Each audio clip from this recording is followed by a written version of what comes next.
Tarriffs. What up, baby? What up, baby? What up, baby? Cheers, cheers, toast the crime, toast the crime, the crime.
Oh shit.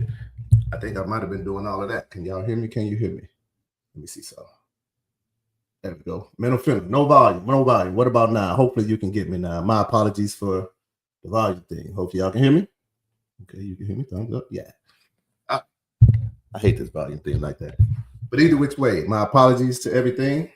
I'll just start over then. Hopefully you can hear me. I see my wife walking in the back, so I think she's telling me that now she can hear me. Pretty sure that's what that was for. All right, but let me start over. I was basically saying that I'm Tyrone Cosby. I am the owner of Beer Talk with a Veteran, and I wanted to start this off by opening myself up to pretty much anybody. There's a few veterans out there that ask me several things, from how to invest into the stock market, to getting into your VA benefits. And the thing I was saying before was the stock market is definitely somewhere that a lot of us want to be in right now. And the reason being is because it's what we call America is on sale. And what that means is right now, it's so much talk going on within our own government as far as a possible war and tariffs and all of these things. That provides a lot of fear, what we call it, into the market. And when fear is pumped into the market, that means that a lot of great companies, they fall because investors are taking their money out of these companies. And so people that are new to the game of investing or want to get into the game of investing, it's like this is the prime time, because your best companies in the world are probably dirt cheap. Understand?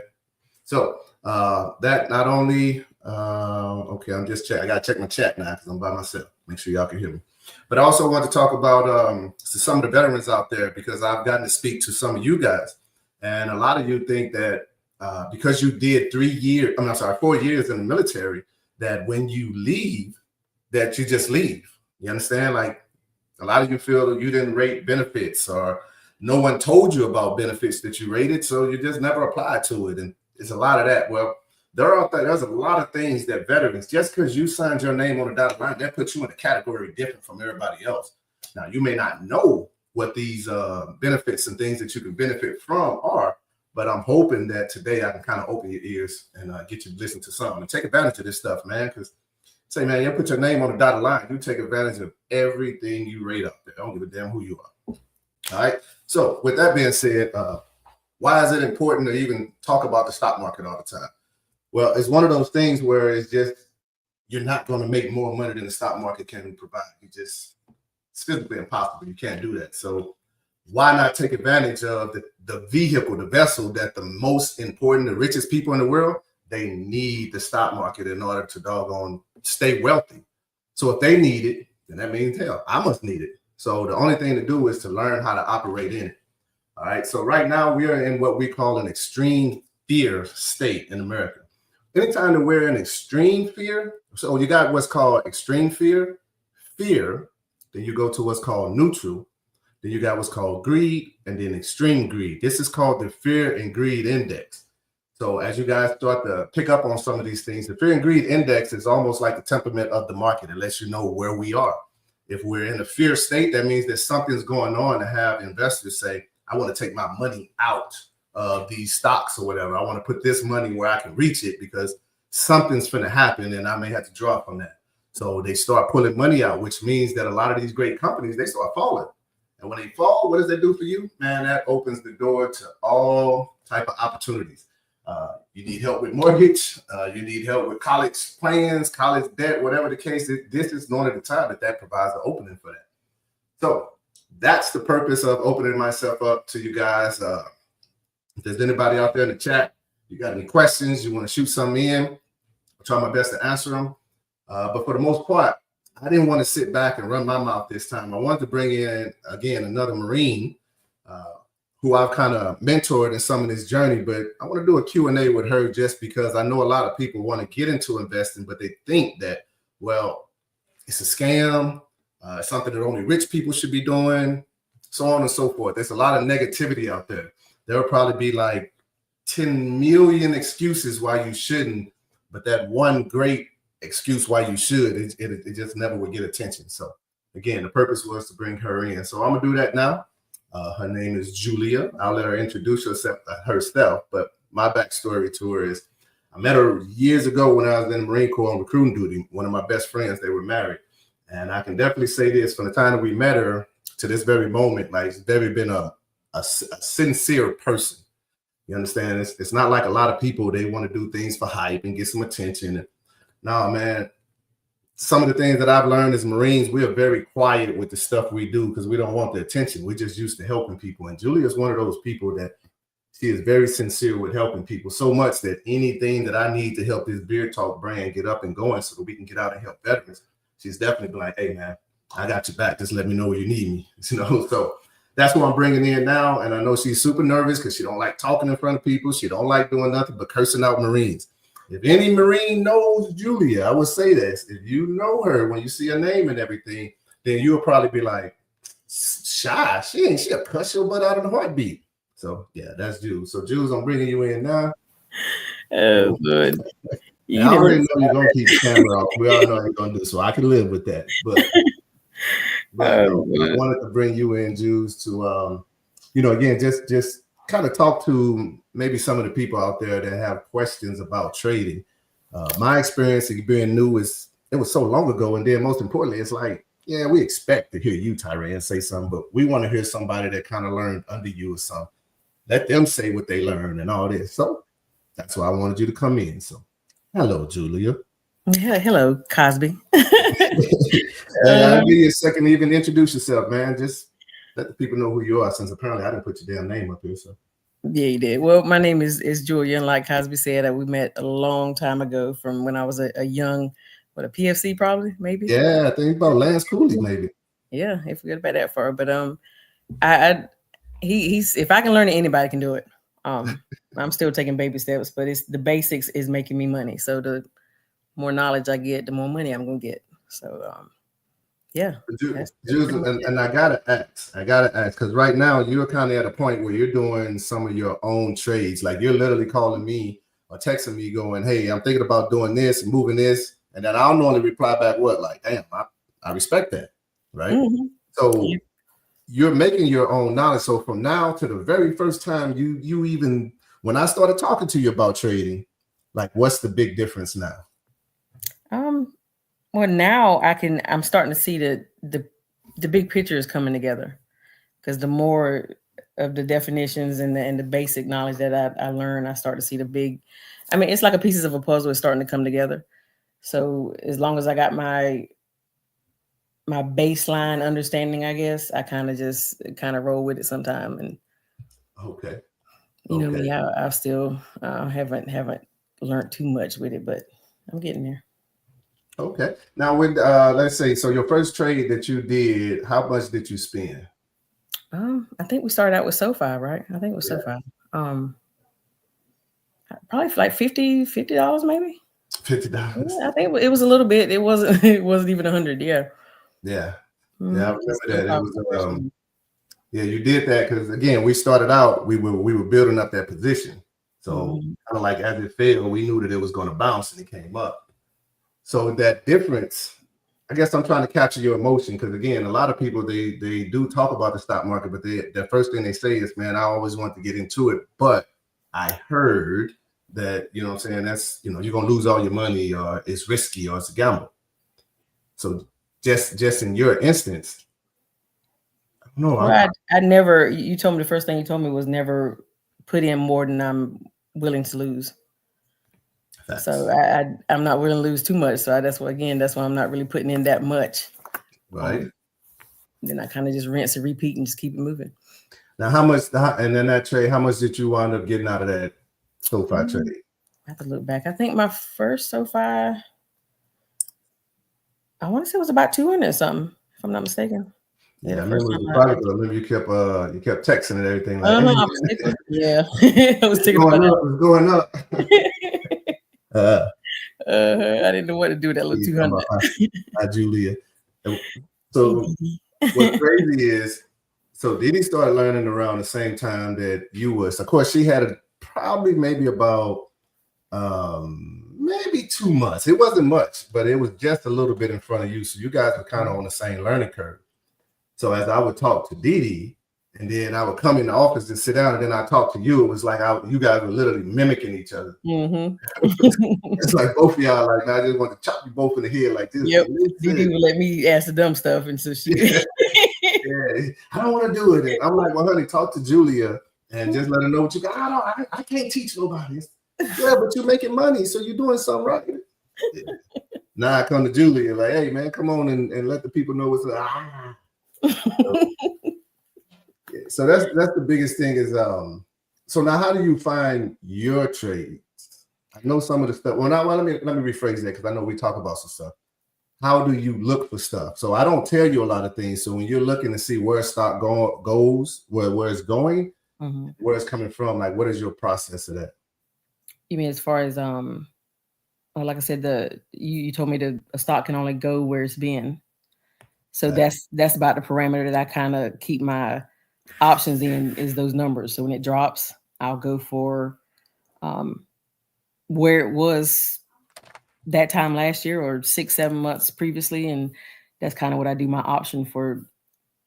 I like to do it 6 months or more. Right. But I'll just get that number where it's been and kind of do an option for that, 6 months plus out. Understood. Now, in that world, that's called swing trading. So for anybody that may listen and don't know what she's talking about, when you go for a day, that's a day trade. If you buy it and it's less than the trading day, so if I buy it today and sell it today, then that's a day trade. But anything past that be considered kind of a swing trade. So Julia makes some money in the swing trade thing because to me it's like you just capture more movements in that longer period of time. Yeah. I learned with that in the video.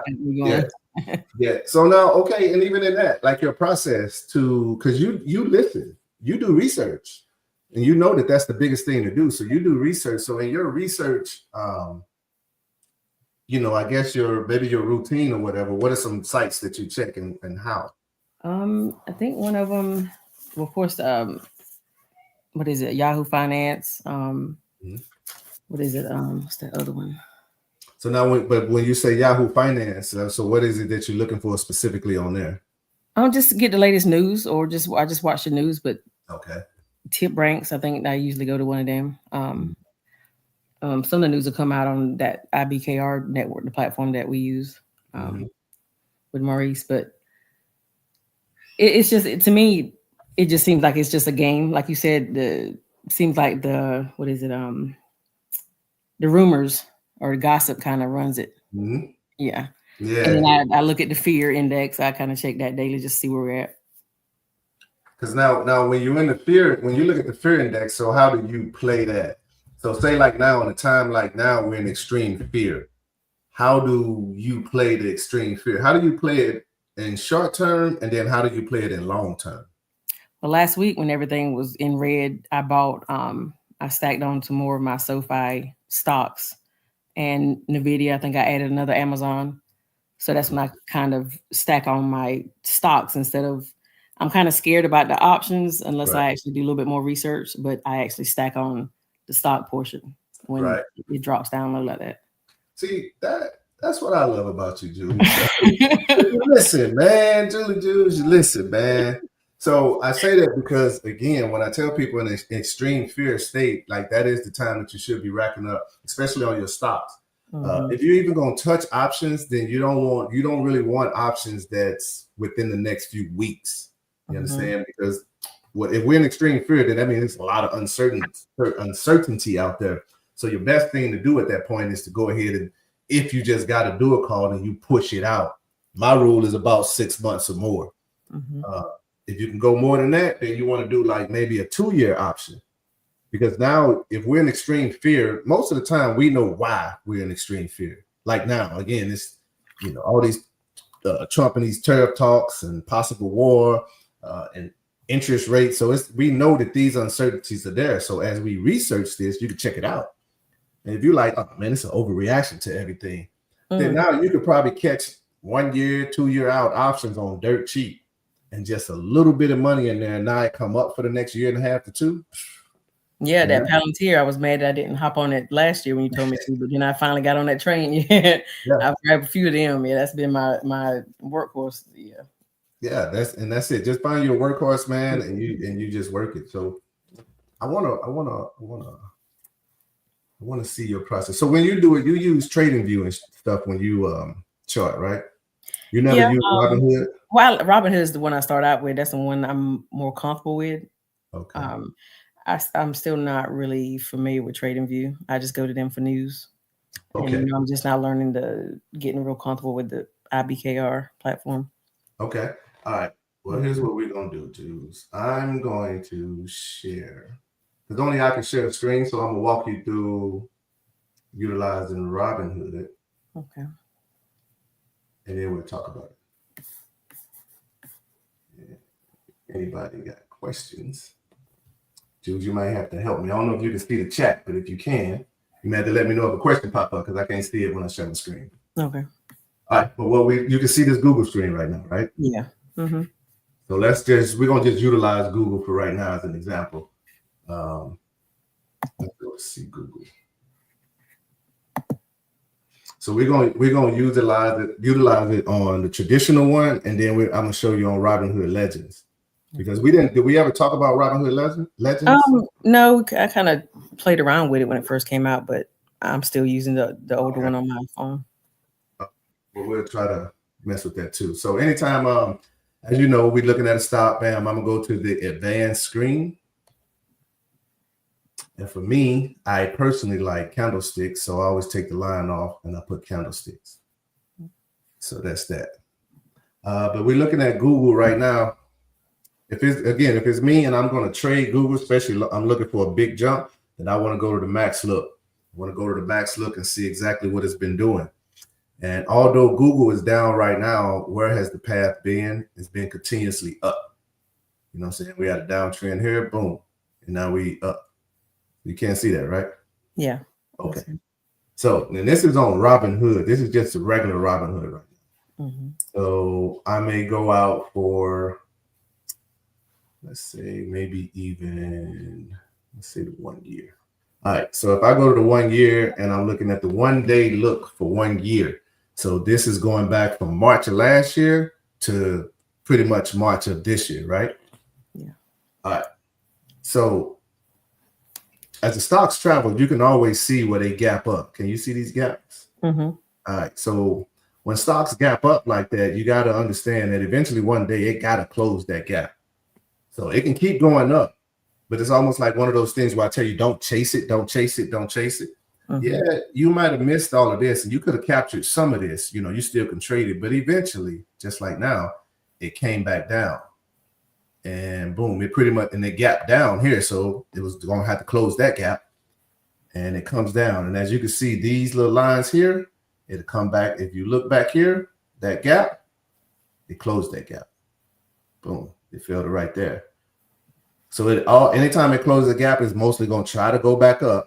And once you start learning more with candlesticks and stuff, Jules, the pattern formation and the candlesticks within themselves, you'll already know what's going to take place next. So right now, if I know it's a long bearish drop, I know that this sucker got to get back up here before it do anything.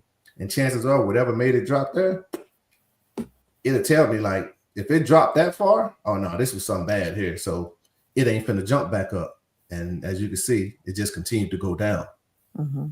As it retraces, it got to find bottom. But again, if you look, so right where we got support right here in the middle of the screen, if we look right back here to the far left, voila, there's a gap, right? Gap. Mm-hmm. Yeah, so that gap, it was trying to close that gap. It was trying, but apparently something might have happened in the news. Maybe it was an earnings. Who knows what the hell it was at that time. And it kind of caught fire. So bam. Now, that was already a support line. How did you know? Well, because if you look at it just like that, you already see on your dotted line where it bounced at in the middle of the screen, it was already here. So again, a stock is only going where it's being, right? Mm-hmm. All right, so it been back here, bam, and it came back again to this line. So once it bounced here, now you can start knowing that, okay, we're catching fire. But until it comes back here to this top, I don't give a damn what Google does. Until it breaks that, nothing matters. And as you can see, this stock traveled all the way down here. And then boom, we got the boom, boom candle. You understand? So Yep. this was probably then, this was December of maybe last year. So now whatever that was, something happened there that was great. Boom. And it tried to come back down, but it continued momentum. And now we got a gap down. And boom, it closed that gap. So where's the next gap? It's like, can you find it? Mm-hmm. See if I can zoom in. Oh yeah, I don't know how you can see it on your end. So yeah, I'm having to zoom in the screen. All right. So we got one here at about the 153 to 150 range. So can you see right there in the middle of the screen that gap? Yeah, I see it. Now, and again, this is Google, but this technique goes for any stock. You understand? So again, you got that gap. I'm a stickler that if it closes this gap, it's gonna probably close this gap back here. So meaning that instead of stopping right here, at some point in the midnight hours on Sunday, in the midnight hours when we sleep, I don't know, but at some point you're gonna see a big push down. It's gonna close that gap, and it can close the gap while you sleep. It can close that gap in the after hours, and then bam, come back up. By the time you wake up, you don't even know that mug closed. You know what I'm saying? Until you open the chart and stuff and start charting. You'll see the big intraday candle. It'll be like a long wick. Mm-hmm. Matter of fact, almost like this one right here. Not saying that that's the case that one is, but it'll look like that. It'll look like a long wick, probably a push down. Mm-hmm. Yeah, boom, we'll start. You'll notice that you'll see a big green candle. So for you, Julia, things you're gonna start doing is just like now, we in a down market. So as the stocks fall, you gotta understand they only gonna fall for so long. Excuse me. Now, what is it so long? That part we don't know. It could be a week. It could be a week. Excuse me. It could be a week. It could be a month. It just depends on how bad the nation is. Right now, things are falling. I can guarantee you, if for some odd reason America's gonna buckle up and go to war again, oh, this crap's gonna come down. Everything coming down. Yep. Yeah, if it's 170 now, I'd be surprised if it's over $100 by the time that they say we're gonna do something. So even then, that still provides an opportunity, not just for you, but now for me, I'm always like, well, shit, if that's the case, man, I'm gonna change my great grandkids, great, because now things are so cheap that the money that I was buying when it was like 170, let's say I was spending, I don't know, $1,000 a month at 170, and now it's fall to, excuse my language though, but now it's fall like $50 or something. I'm still dropping that same $1,000. You understand? Because I know that Google isn't bad, the economy is bad. So whenever the economy get their stuff together, Google gonna rocket off to what her full value should be.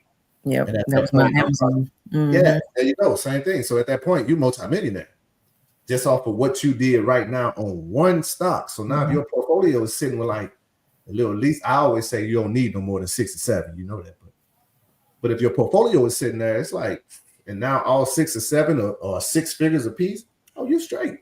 Oh yeah, man, you Gucci. You going to work? You bored as hell at home. You know what I'm saying? So anyway, but that's how you. So your positions that you're playing, like matter of fact, we're looking at Google. And I looked at Google just simply because it was something I wanted to play. But you mentioned NVIDIA. So let's take a look at NVIDIA. All right, so let me tell you what. I got to check the chat, so I got to go back and forth.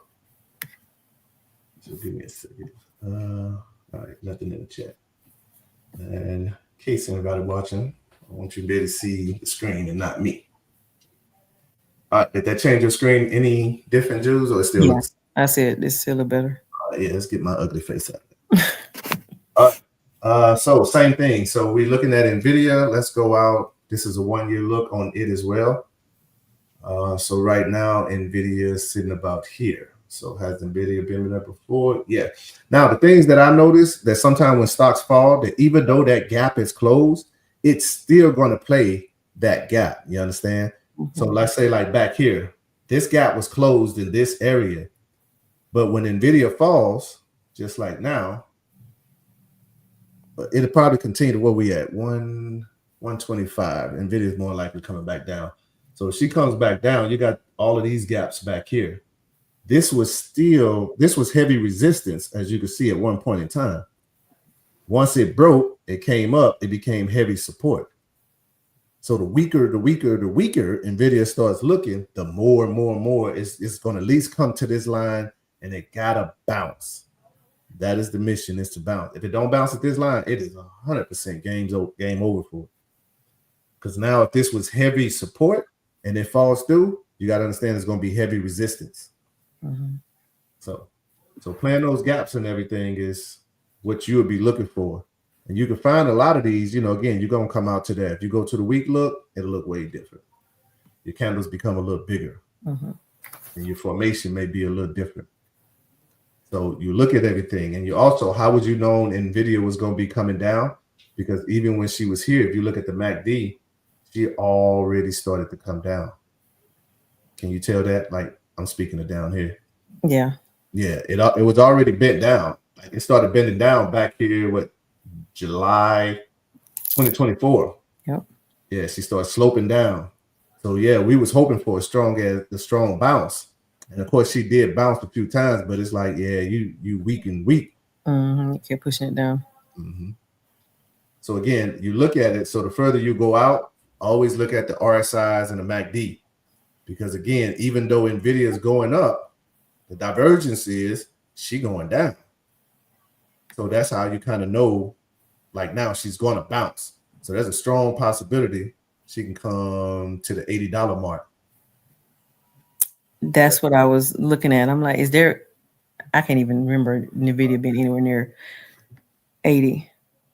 Now that RSI is that's over 70. I'm trying to zoom in. Okay. Right here, we're sitting at about a 40 something and sloping down. Okay. Now, if you look here, you see where the dotted line is, correct? Like here, the horizontal dotted line, not the vertical one, but the horizontal one. So if we look back here, we got a touch on the RSI, right? Now we look over here on that same one, you can see that it fell through. So if we look to the left, you'll see on the RSI probably you got one bounce, and then the current bounce is through the dotted line, like right here. Okay, I have to zoom in to see that one. Okay, so right now, if you can see my arrow, you got a bounce there on the RSI. Even though if you look up, you'll see that the stock is still going up. But if you look at the RSI, you see that it's steady sloping down. Well, this dotted line right there, it bounced on a dotted line. But if you look to almost today's price, you'll see that bounces through the dotted line. And that's right here. So you're looking at that, but I'm showing you this is where it was supposed to bounce. Here is where it looks like it's the same area, yes, but it's through the dotted line. So again, stocks are bouncing. We always look at them in areas. It don't mean it's going to come to that certain price. So it's in areas, true, but the overall strength of the RSI is weak. It's weak, yeah. Yeah, it's weak. The overall strength of the MACD is weak.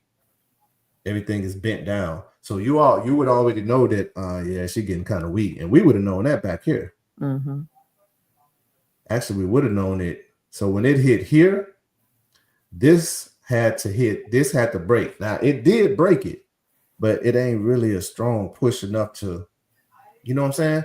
Because it didn't stay there long. That's why. Yeah, it's like, yeah, it stayed above that 70. So it's almost at 90. We know above 70, you're hot.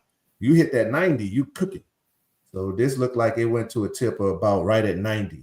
Yeah. And it failed. Yep. And then it dropped it, pushed it back down. I remember that. Yep. So now on this pump right here, on this one had to beat all of these guys. Yep. Oh, you already know it's coming down, and it didn't. So automatically, you know, damn, all right, it's time for puts. So for me, that's why I bought out to September. But now the week, so what happened is if Nvidia just gets some news, let's say tomorrow, and she just slammed down, it's like, all right, great, because now you still got time in that option. But if she slowly trickle down, she take February, March, April, May to fall. It's like, oh man, yeah, just get out there, bitch. Just get out. Get out of it. I'm not touching the video no less than 6-7 months out. There's no way. For right now, yeah, because again, there's so much uncertainty. Nvidia probably would be jamming right now if it wasn't for these tariff talks. If it wasn't for the tariff talks and, you know, them getting a lot of stuff from overseas and, you know, working with China, then all this crap, then they might be okay. But man, all that crap going on, Jules, that ain't gonna happen. So, but this is Trade View. I'm sorry, this is Robinhood. And this is Robinhood regular. This is the traditional Robinhood. Now, if you ever want to use the Robinhood, I'm going to close this one. If you ever want to use that Robinhood Legends, then you just come up here to the Legends. You hit that. Which and stuff. I got to get used to that one. Yeah, and that's fine. We show, but you can't. My screen is showing you this, right? Yeah. All right, let me check the chat. Let me check the chat. I had a question. If you think Nvidia will fall that low, would you consider put? Oh, yes, hands down. Hands down. Hands down. Yes, sir. Puts all day. All day, John. I also want to know it's also on SoundHound. All right, Jules, keep my brain intact because you know I'm gonna forget. We can also look at SoundHound here in a minute. All right, but John, just to go back to your question, do I think Nvidia will fall that low? Would I consider a put? Yes, but just like I just said before, if for some odd reason Nvidia falls quickly, yeah, you know, for a 4-out option, you probably got a long time to go. If Nvidia takes like all of March to go down to 118 and she's not looking stronger, then she takes all of April to go to 100, then yeah, it's no use for a strong put, and it's might as well time to get rid of it. But on the same note, yeah, puts all day. But if you're gonna do a call, you'll do that to far out late in the year or something. All right, so let's jump back to YouTube. So all right, so this is Robinhood Legend. This is actually SoFi, and I'm gonna just run my mouth on SoFi since it's already up and I charted this. So this is SoFi. Let's go on a 1-year look. All right, so this is 1 year. It gets a little funky on you and stuff because my charts don't move, but you can see the overall picture of it. So we see SoFi is just the same as everybody else. Is we still have kind of that downward motion. We're all going down. We're in the up, but the trend has kind of changed at this point. It changed up here when it sucked. I think it hit $18 that day. Yeah, 18 and some change. When she hit 18 and some change, she pretty much started coming back down. So what did I think SoFi was coming to? I got her at about 13, 12. She came pretty much the other day, I think pretty close to that. But I do have her coming probably to that. Maybe even, honestly, I think I had about here. It's about 11, almost the $11 range. Now, she may slam down to 10 to 8. And I say that because, again, she's going back to looking for support. Where's the strongest hits that she had? This is within the last year. If we go to the last 5 years, then now we look back to the left, we can already see what her resistance was. So if you knew anything about charting, then you knew in this area back here to the left, I think you can see that. You see them two peaks. It look like two horns there, Jude. Yeah, I'm zooming in. Yeah, so when it fell, when it fell from that previous one here, that was support. And as you can see, fell, boom. You got a little green candle right back there. Let's see. I don't even think I can open it per se. But No, I was just gonna move my screen if I do that. But either way, you got that green candle back there. It's sitting right here. It failed to support pretty much those two horns. Nothing could hold, and all this time it's tried to come up. So you already knew this was going to be heavy resistance area, and the stock did exactly what it needed to do. It came to that area, poked its head through, and then fell. Push back down. Yeah, that is expected. That's a resistance area. So when it fell, it had to hold. Like if it went, let's say if it started out at 1785, and then once it broke that, when it fell, started to fall, it needed to fall to 1785. When it started going lower than 1785, all you got to do is look to the far left, and you start putting it, you know what I'm saying? You start applying your support and resistance line. It's like you already know where this damn thing coming. But anyway, this is SoFi. On the, I want to see if you can see the MACD. For some reason, my mouse making this thing act stupid right now. Got me looking real crazy, Jules. All right, so we went back to the 1 day. So let's just do this on 5 year. We're looking at it for 5 years for 1 day. Let's go to the week. All right, so now we change. So you know how I always say you go look at it on the bigger picture. The bigger picture is, yes, it's expanding the chart out, especially on the daily or so, but you want to expand it out on the weekly and the monthly type of look. You understand? So now on the weekly, monthly, those candles are big as hell. So it's almost like you know where it's going. You got a great idea. Let's say that. So in this particular case, if you see this, it's holding support. Keep in mind, well, actually, you know what, Jules, let's do this. I can take that. Delete all drawings. All right, so all drawings are off, and as you can see, my Bollinger Band is on. As you know, that's all you really need, just Bollinger Band. Because now what happens when it comes to the middle of the Bollinger Band? It's going to try to break through, right? Right. It's going to try to break through because the middle of the Bollinger Band is the average price. So, yeah, this top line is the overprice. Like it's too hot. You know what I'm saying? I'm glad that it's there because that means we're making money, but you got to understand it's overvalued at that point. The middle line is where, you know, her price is, and then this one is undervalued. So anytime it comes back to this line, it needs to bounce about a time or two. You know what I'm saying? And hopefully we can kick back up. If it start bouncing and poking through, and then it'll bounce up, and let's say it's not breaking any of this support back here, it's just going up and down. Well, it's holding its support, but it also should be telling you like, we're getting a little weak here. You know what I'm saying? Especially when you start seeing a few more red candles than anything. Like here, you see red candles. Yeah. Yeah, you see 3 of them red candles right here. And granted, it did not break, but it broke support here. But on that second one, once it broke support, you would already know, yeah, we can get rid of eject, especially if it breaks the candle next to it. Yeah. So that's what this one is doing now. You got that poke through. Now it needs to bounce. If it don't bounce, it's going to fall right through. It's going to start falling through and then eventually come to that bottom. So with SoFi, it's almost like, is she in a good spot to be investing in? Oh, yeah. I think so. But damn sure if you can start catching SoFi like, man, let's say around the $11, $10 range, hands down. Yeah, I got my SoFi pushed out to 2027. Yeah, so if you got that, especially if you're keeping up with the company, because the company is, you know, they're making profit. It's just, yeah, they fintech, you know what I'm saying? And they're still going through a lot of stuff. So let's just say if you got 2027 and then they fall for the beginning of this year, maybe to midsummer or spring or something. Well, I guess we're almost in spring. So let's just say even to summer. And she wound up going to a $10, $11. Man, like if it was me anyway, oh yeah.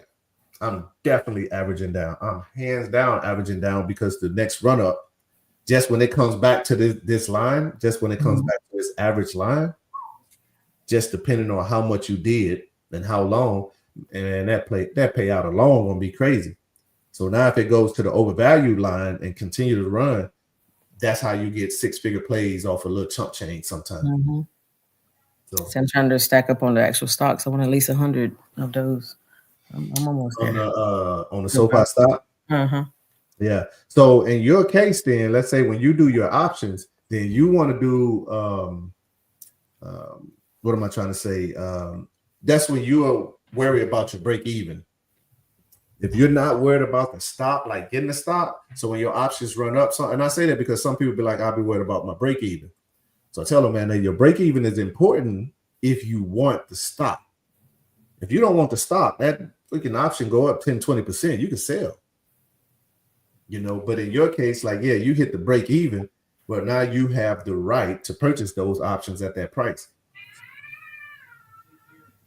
Oh shit, I thought that was my wife. No, there's my kids. Oh, okay.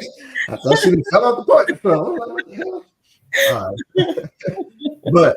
but yeah, at the point, yeah. So what you would want to do, Jules Heavy, if you got to stop, then some of these things you still want to play an option, especially like you got a far out one. But what you damn sure want to do now is you want to play puts on your stock.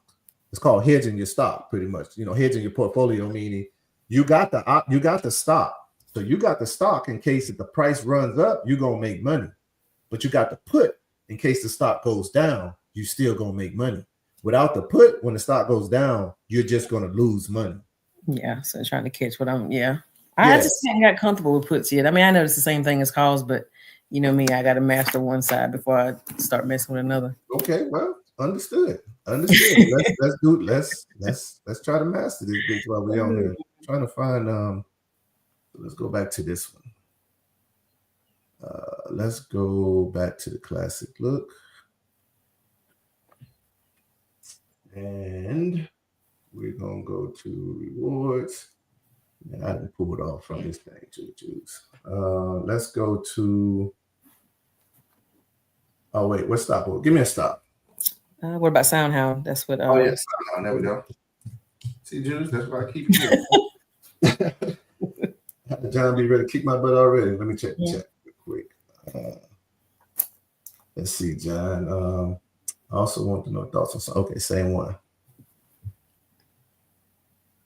All right, so let's go back to SoundHound. And as I say, I'm going to go to the advanced screen. I'm not a fan of the lines, so I'm going to always change them back to candlesticks. And we are looking at this one. Let's go on to max view. Max view, I'm going to go to the 1 week. I'm going to start off here automatically. Boom, just because I want to know where the hell the stock is at.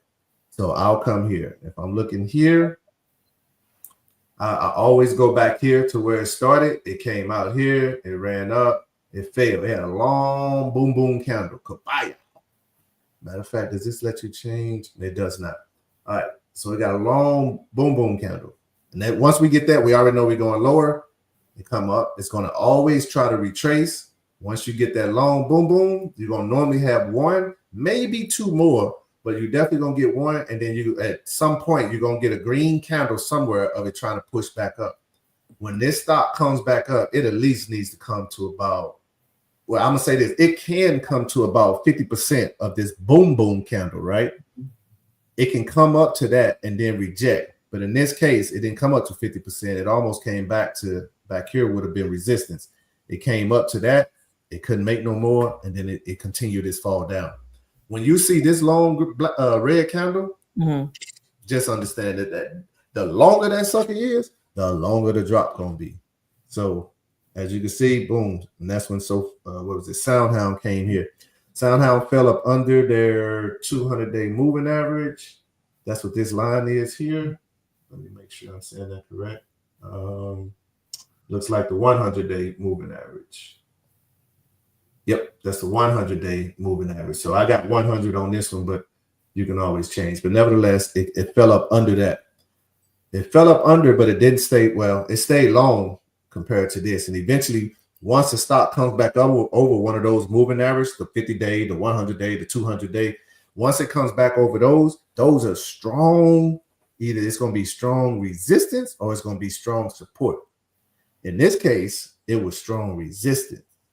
And then boom, once it came in, that big came in, boom, big boom, boom candle, it come down, and now strong support. Now we're falling, right? So where will we fall to? Again, you got this big ass boom boom candle. You're going to retrace back to 50% of that. It's already fell through that. So where's your next stop? It got to be right here. And why would it be right there? That's because that's 50% of that first red one, right? It's 50. You know what? Yeah. If you go back to there, it's a little bit more, but yeah, essentially, because it's only going back to where it's been. Mm-hmm. So if we look right here, that's already support. Okay. So this can fall to $8.99, and this is SoundHound. Right now, is SoundHound coming that way? Hell yeah, it's coming that way because you got the long boom boom. It retraced back up, and now we're coming down. So your support line is going to probably hit at about $8. So what are they looking like though? If you look here, they made higher.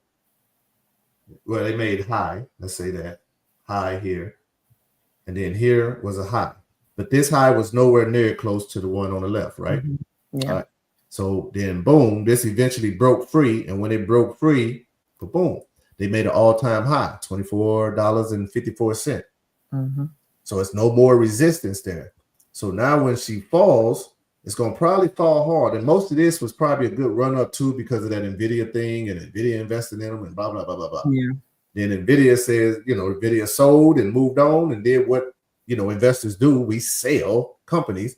They sold, collected all that money. And now investors are going, well, I was only in it because NVIDIA was in it. I'm out. And that's what you see in here. Back. Yep. Pushed it back down. Yes. So to answer your question is more, NVIDIA is going to need SoundHound is going to need to hold this area. And right now we're looking at what I say about $9. So let's give a take. Let's just give a take about $8. It needs to hold the $8 range. If it don't hold that, she coming to $6.25. And you would know all of this because you're looking at where it hit the most. So even if I came down here and say if it breaks 6 something or whatever, then it's probably coming here. But here's your 100-day moving average right here sitting at like $5. 5 and some change. So we already know if it don't hold support here at this pretty much $9 range, next stop gonna be here. And if it come this low, you got to already know she's gonna touch that 100-day moving average. That's just kind of automatic. So yeah, if you get a long bearish candle like this, then that stock is like something happened. Something happened. Missed earnings. They product killed somebody. Just something. But something happened to cause that type of panic and a sell-off. And if Warren Buffett or some high million, billion, trillionaire, whatever, if he removes a lot of money in that, this candle can almost come from him selling alone. But if he sells, now what's going to happen is all of us guys who was like, well, I just bought it because Warren Buffett bought it. So I don't know what it is. Now we going to sell and it's going to continue to fall. So I'm like, if I'm going to play Sound, now me personally, I have SoundHound options out to 2026 sometime. And I think I got it for $20 or so. So I've been holding, I think I paid like $65 for it. And I done pinched off of it. And what's left in there now is, I got 2, I think. It's like 800. So I bought it for $65 a piece. They're both about, 400 and some change a piece that's left over. So my goal is to let that, continue to build. Now, if it comes down too low, I'm gonna go ahead and take what I got and I'm gonna reposition. But for that far out, this should be a bounce. If it comes down to the 5, we don't want it there, but it should be a bounce. Now, to my knowledge, SoundHound still has great patents and stuff that they got to prove. SoundHound still doing stuff with restaurants and car makers and all of this, so they're still great as a company. The problem with SoundHound is going to be, what does Wall Street say they are? Mm-hmm. Wall Street might just say they're not worthy. So, but either way, again, look at the RSI. If the RSI is telling you she's going down, don't argue the RSI. And you can chart the RSI. So this is Robinhood on the regular one. And I closed my Robinhood goals. So that's just utilizing the Robinhood on regular. Again, I go to advanced and then I do whatever. Let's go to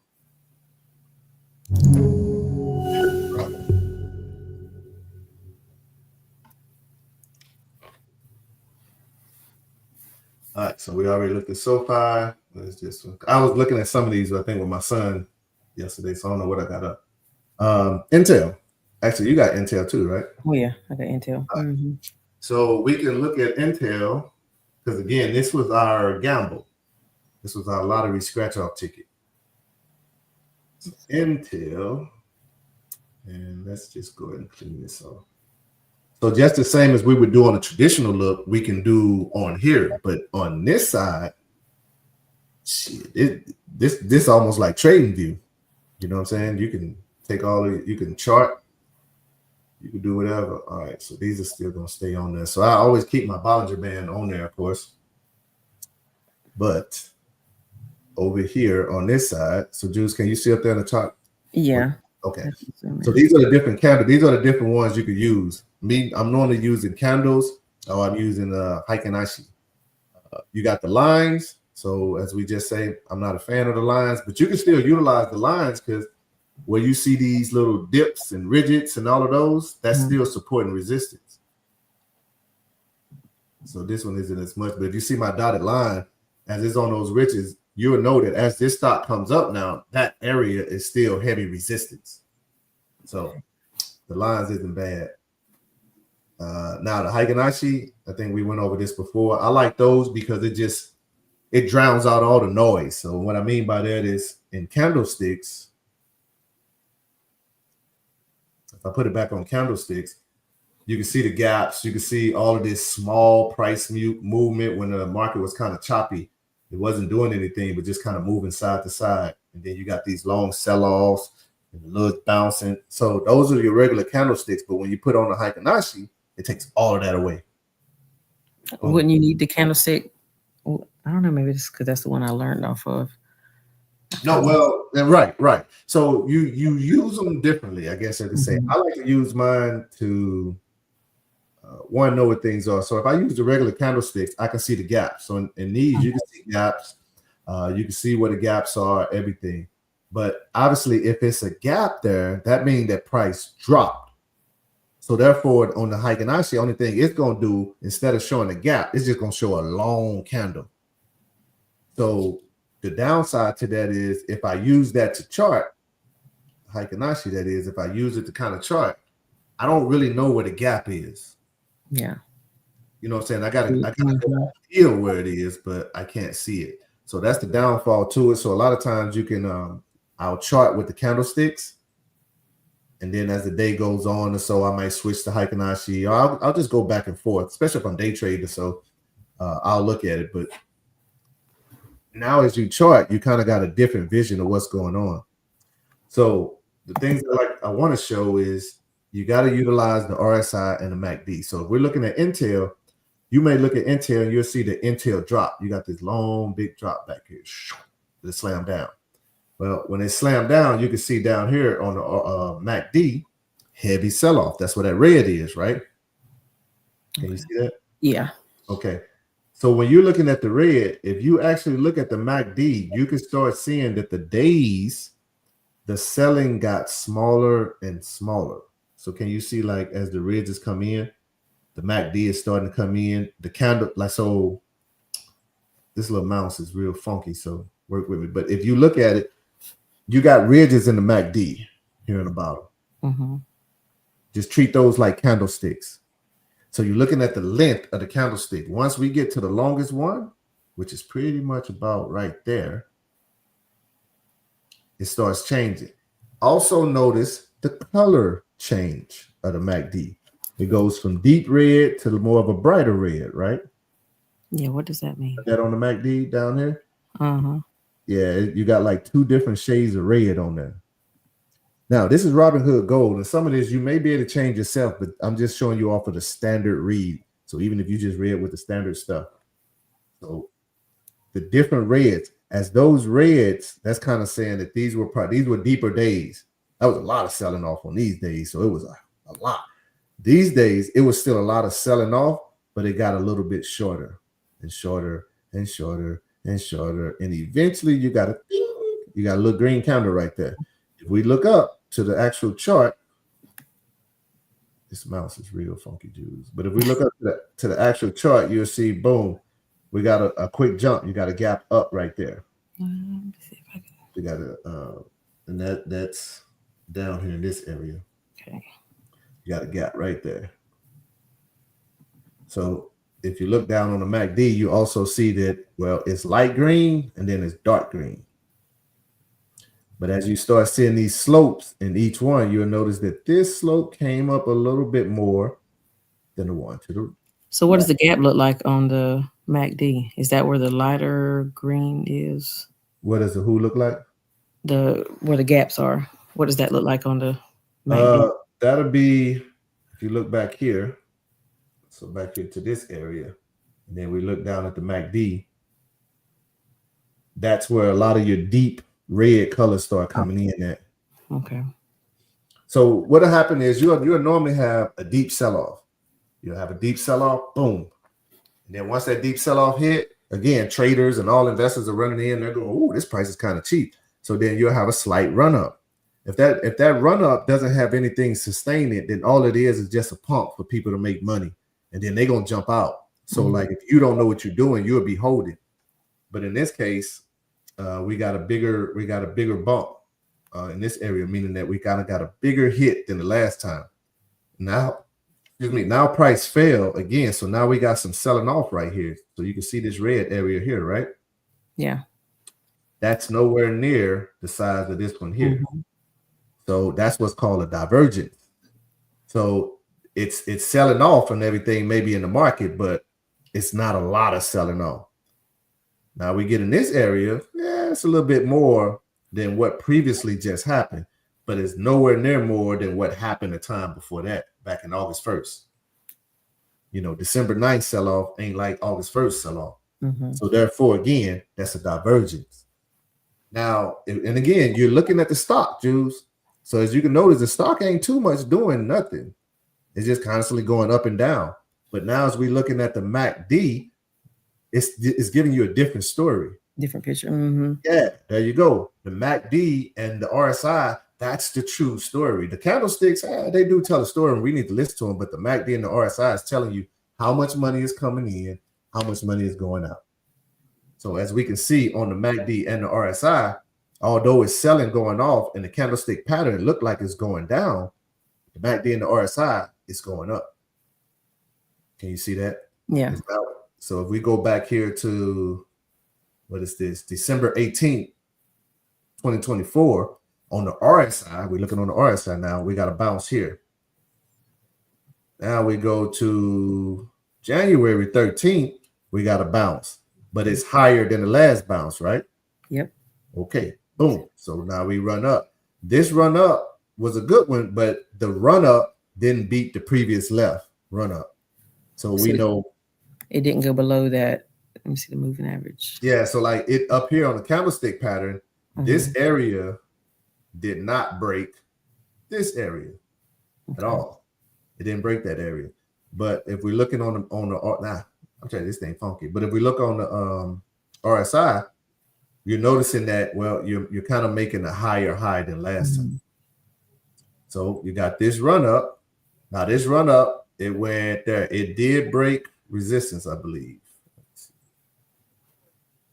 Yep, it did break resistance. So theoretically, you got gain, but stock-wise, it looked like it didn't do too much. But it did, because now on the RSI, it got a fall. If we look here, we can see that, well, it did come across the middle of the Bollinger Band.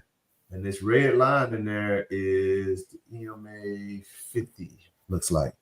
So it's above the 50 and it's above the average line. So it's bouncing on the average line of the Bollinger Band. So there's a strong possibility it's definitely going to come to the 50. The 50 is where you want it to hold support. If it does, you're going to get a rocket. It's going in the uptrend if it holds that. Yep. So, okay. Yep. It's going in the uptrend. So it's like almost a trend is trade. Because Intel's got to get back here. It's got to close this gap. So what you have to expect by holding Intel and being a trader at this point, we know that Intel is finna hit some funky stuff around $28 to $30. We already know it. We shouldn't even be sitting there going, well, I hope it does it. You ain't got to hope. You already know it's finna slam down at some point. The reason that it slams down, Jews, is because traders take our money out. We ain't even trying to see if it's going to go to the next one. Now, we'll still leave some skeletons in the closet, you know what I'm saying, to keep running. But at that point, yeah, you should definitely know it's coming down. So anybody that's listening, yeah, once it goes to close that gap, you should expect a reject. Now, unless they get to Intel gets to about this gap around earnings, I don't think they got another earnings to maybe May. Yeah. But let's say it takes them to May to get to like $30. They'll be at the gap. And a time or two, they would have had a win. They would have probably hit $30, came back down. Maybe went back to retest $30, came back down. But they still in that area. And then right at earnings, if everything is good, you'll see a big old candle just boom, big boom boom candle go boom, and it'll probably run to like 35, 38 some dollars because it broke that $30 resistance. Yeah, I got an option for May right after earnings for 35. Right. So with that, and I'll just speak on that because that Intel, anything with Intel is just our scratch off. Yeah. I wouldn't want nobody putting no major damn money in no Intel. Yeah, right Intel SoundHound. Yeah, I use them to buy the other ones. Yeah, they got a lot to prove right now. Intel is an OG in the game, but being that they so far behind in AI chip, stuff, it's kind of like, But then that, chip making needs to be pushed to the USA, and they are the OG in the game. That makes them valuable. Yeah. So I think John's got another question for you. Okay, let's go check that. I also wanted to thought something. Oh yeah, he said thanks, Julie. Yeah, thanks. I'm telling you, Jules, hey, man. I'm teaching something. Yeah. All right, what we got? How many option plays would you say? Oh, wait a minute, everybody. Let me stop what I'm doing and add another to the stage. I'm gonna add Tosh to the stage. Tosh, I didn't see you back there in the background because I was off screen, so hopefully she's somewhere and can hear me. But Tosh is another person just like Julia who learned under me, so hopefully her knowledge can bring something to the people that got questions to ask. So hopefully, Tosh, if you can hear me, she might have been in that background for a minute, Jules. Okay. But he says, how many option plays would you suggest to be in at one time? I have roughly 2K of buying power in my Robinhood at the moment. John, I would say no more. Being that you're super new to everything, I personally wouldn't want you to have no more than 2. Yeah, because you got 3. Yeah, 3 would be pushing it, but 2. And I say that because now at this point you can play a call and you can play a put. Whatever you're looking at doing, if it's a stock that I don't know, you're looking at doing a year out or so, because right now the market is crap. So if I did anything, I would buy a call for 4 out. But in this short term, hands down, all puts. Or if I'm buying stocks. So depending on what you have a 2K of buying power, I would definitely probably go whatever you're looking to invest in. So if it's stocks, get you some stocks and then play the options off of your stocks that you want. So sort of like Julia said. So Jules, what was that? Was it SoFi? Yeah. Yeah. So Julia's doing SoFi with hers and she's playing options on them. When those options hit, her goal is to take the stock options in those. So she'll take the stocks versus most of the money. That's that. They say it seems like rolling with a couple of the better stocks will eat up buying power within the higher premiums. Hands down, yes, sir. Mm-hmm. So when you start getting the stuff like Amazon, Tesla, Nvidia, all of these powerhouse companies, yeah, you're gonna pay for that. You're gonna hands down pay for that. So because they know that them stocks can run $20, $30, $40, $50 in a day. So they gonna hands down make us pay for that. Nobody, Wall Street ain't gonna let us get rich for anything. I don't know if Tosh can hear me. She got me muted, but she'll be on. I don't know, Jules. Give me something else here to look at. Tell you what, and I want to make sure still keep me off of that. Can you look at Palantir? You didn't look at Palantir, did you? Palantir, damn, my bread and butter, huh? Yeah. Uh-huh. Damn, I'm slipping. I should know that off the rip. Okay. Let's go here.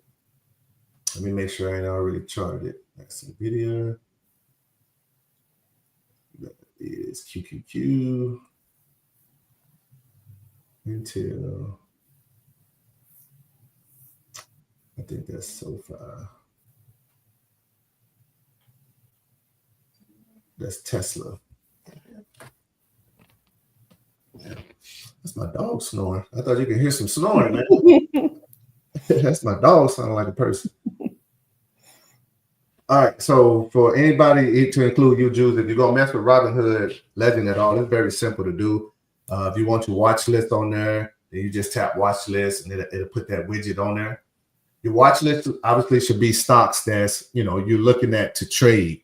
So John, Julia, Tosh, whoever, if you're looking to to continue trading, then you would know that okay, Nvidia is going down right now, so she's probably juicy for puts unless she has something going on. So she's in my falling category. But somewhere in here, I would have stocks that's already been beat the hell up, and they about due for a bounce.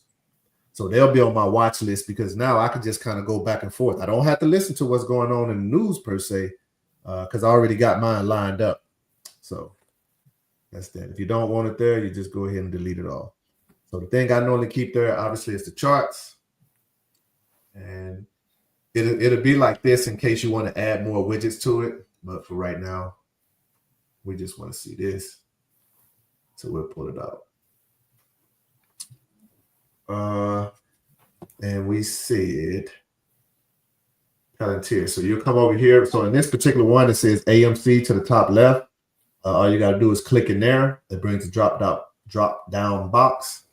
We'll go PLTR. And again, and here it also has equities, crypto indexes.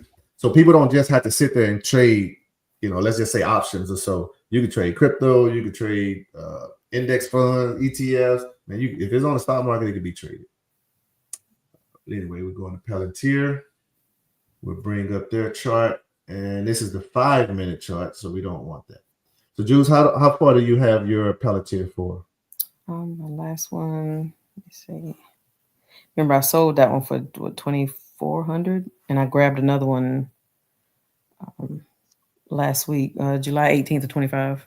Matter of fact, Jules, if you don't mind, let's take a second here, Jules, because that's the dopest thing about this. So you bought a Palantir option for how much?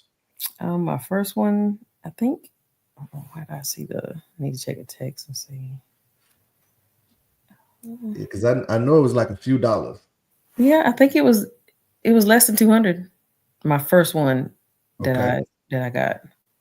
Now, and that one turned a profit or took an L? No, I haven't lost anything with Palantir. I've been getting. That's the one that you're still holding. Oh yeah. Well, no, I sold that one for $2,800 a few weeks ago. That's the one you text me on that day. Yeah. So we bought for 200 and you sold for 2,000 is what you're saying. Yeah. All right, there we go. That's what I'm looking for. So I think when you text, I probably was over here. Did tell you, man, I got tears in my eyes. I'm just like, oh, man. I think I was that's the dopest thing. New traders don't turn profits like that. And most of the time it's because they're doing some crap on their own and they didn't listen. You know what I'm saying? But if you listen, it's almost like, hey man, I'm telling you where it's going.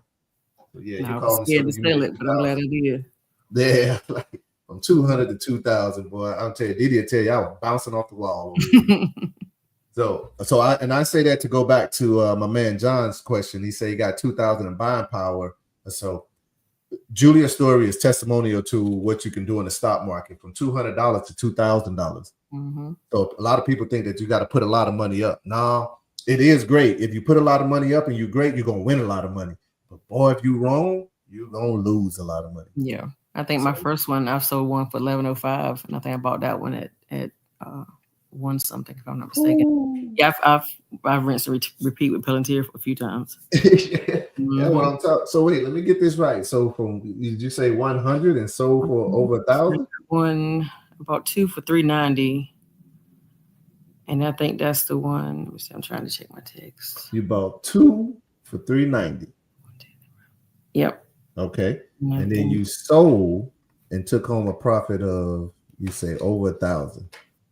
I think that's the one that total I took in over 3,000 if you add those up. Oh God damn! Man, who your mentor? I need to talk to this dude. I need to learn how to trade, man. and that was just I think I know what I was doing, but I don't know. Well, see, if you didn't know what you was doing, you got 3K out of it. So right. So that's the power of it, because you're supposed to rinse and repeat. Utilizing your money to get started in the stock market is a necessity. You got to have some leverage to put up. You understand? So utilize, but your money should only be a loan to everything. If you put up 2K, then your goal is to make 5K. You understand? Take that 2K back out. Now all you paid yourself back. Yep, the rest is House money. Now you can trade with that. And then you build your portfolio with that. So it's almost like, if you're working, those bills can really focus on those bills, because now you're over here flipping money. And every month, you're not going to have no $3,000, $4,000 month. So everybody needs to understand that. Now you can, but you got to understand what a call and a put is in order to do that. But once you do that, man, hands down, you can make your mortgage in like a week every month in the stock market. I wouldn't give a damn if your mortgage $10,000 a month. You could do it in the stock market off $1,000. Which is juggling. I think I'm not that brave yet. Well, Jude, you just told me of 2 options that you had, and you made like 3K. So that good or not, you need to understand your whatever you're doing is working. Yeah, it's I always question myself when it comes to selling it, because I don't want to be greedy, because I've lost a few dollars thinking it would go higher, but it didn't. So now I just learned to cash it in when it gets to maybe, I don't know, that Palantir was a luck of the draw, because that was well over 20-30% profit. It was way past that, obviously. But yeah, usually I try to take a little bit of profit. And that's definitely the goal. You need to take that profit. You got to get something. You got to pay yourself something. So that's why I tell people, don't hold it. If you hold it and when you call in, hey, did you already pick? No, I want to see how much. Hey, that is going to be gone tomorrow, bro. Yeah, get you some. I'm going to hold it. And they call a day or two later. I should have sold it. But so this is Palantir. So this is one of the things I want to show people. Show you, most importantly, Jude. So we spinning this out. What are we looking at? 1 day on at least the last 5 years. Yeah, that's the 1 day on the last 5 years. So we see. So Palantir, she's a funky one, because she got gaps everywhere. When she used to be taking off and gapping up, I was like, man, I was happy because we got the calls, but then I was like, ooh, she got to come down one day though.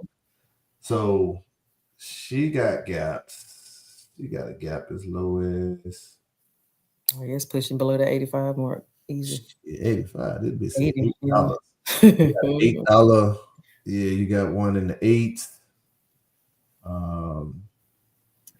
Pretty much got this one here. What is that? That's about 17. So a lot of analysts, a lot of them are bearish on Palantir, because that's what they be saying. Like, man, she got a lot of gaps.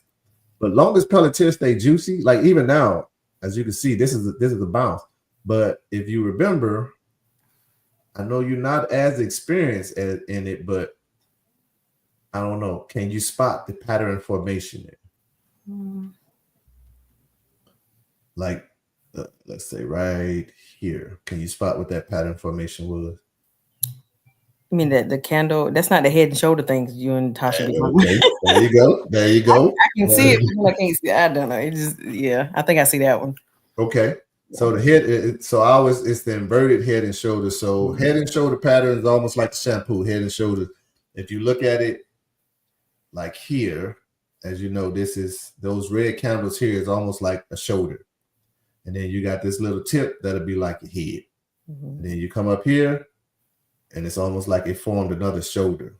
So even up here, it formed another shoulder there. Tip. So we knew then when it did this, and I think this is when I was posting like, hey man, y'all need to be buying this sucker now, because she finna rip off. And as you can see, boom, she ripped off. So she went up to that 128. So now her fall can be to pretty much where she's coming. Her fall can be pretty much to where she's coming now, and it's right at about that $84. I'm actually say 80. Now I'm gonna actually say here at $80. She can fall to $80 and find support. The goal right now to find support and stay on that, because if she can't hold that $80, it can still come down here in this area and play around, but she damn sure needs to stay to about there. But if you look right here at this sucker, that would be screaming, she's coming here. You know what I'm saying?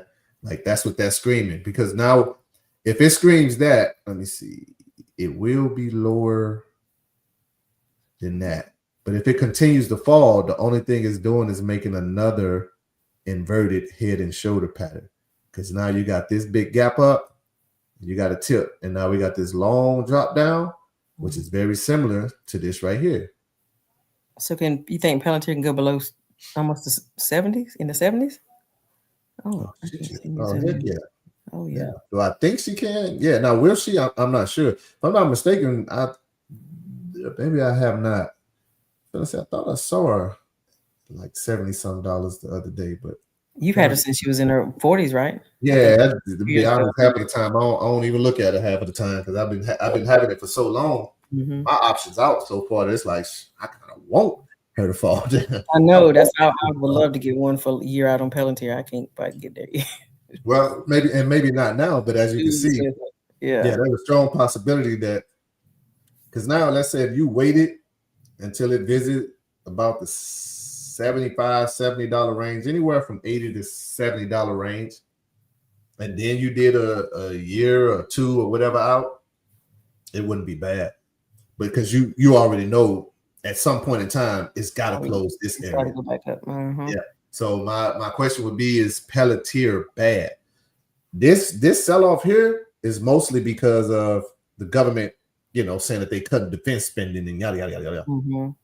Now, but you're gonna cut defense spending, but now you're over here talking to Ukraine, them all cuckoo and crazy. You understand? So it's like you can't overreact to a lot of this stuff that's going on, but catch a deal while it's a deal. Mm-hmm. So some people, if they want to play Palantir, you would play it right here in this area because it's at a great support. This area is still a great support. This not just this $84 line, but this area. This area is still great support. Because Palantir, if it does come down, that means it needs some bad news, some more bad news to drop it. And I can't see how a company that's just blazing fire and the presidential cabinet and everybody love them, and now all of a sudden, they crap. Exactly. Yeah. So even well, that's still, I think the 2027 is in the 3,037. Oh yeah, I would imagine because I got one for $50 that expired in September. I bought that sucker like deep last year. I think I bought that when Palantir was in like $30. Yeah, that's the, oh my God. Yeah. So again, because I've been trading shit. I probably been trading Palantir when she was, like I said, back here somewhere. No, I was in 2023 actually. God, I wish I'd listened back then. Yeah, I'm screaming and cussing y'all butt out. Oh my God. Yeah. So anyway, but that's Palantir. What else is it? I think that's pretty much it. I think I want to hit unless I think Uber gave us a little push up the other day. That kind of they did. But Uber, man, like I don't know. They just play. Yeah.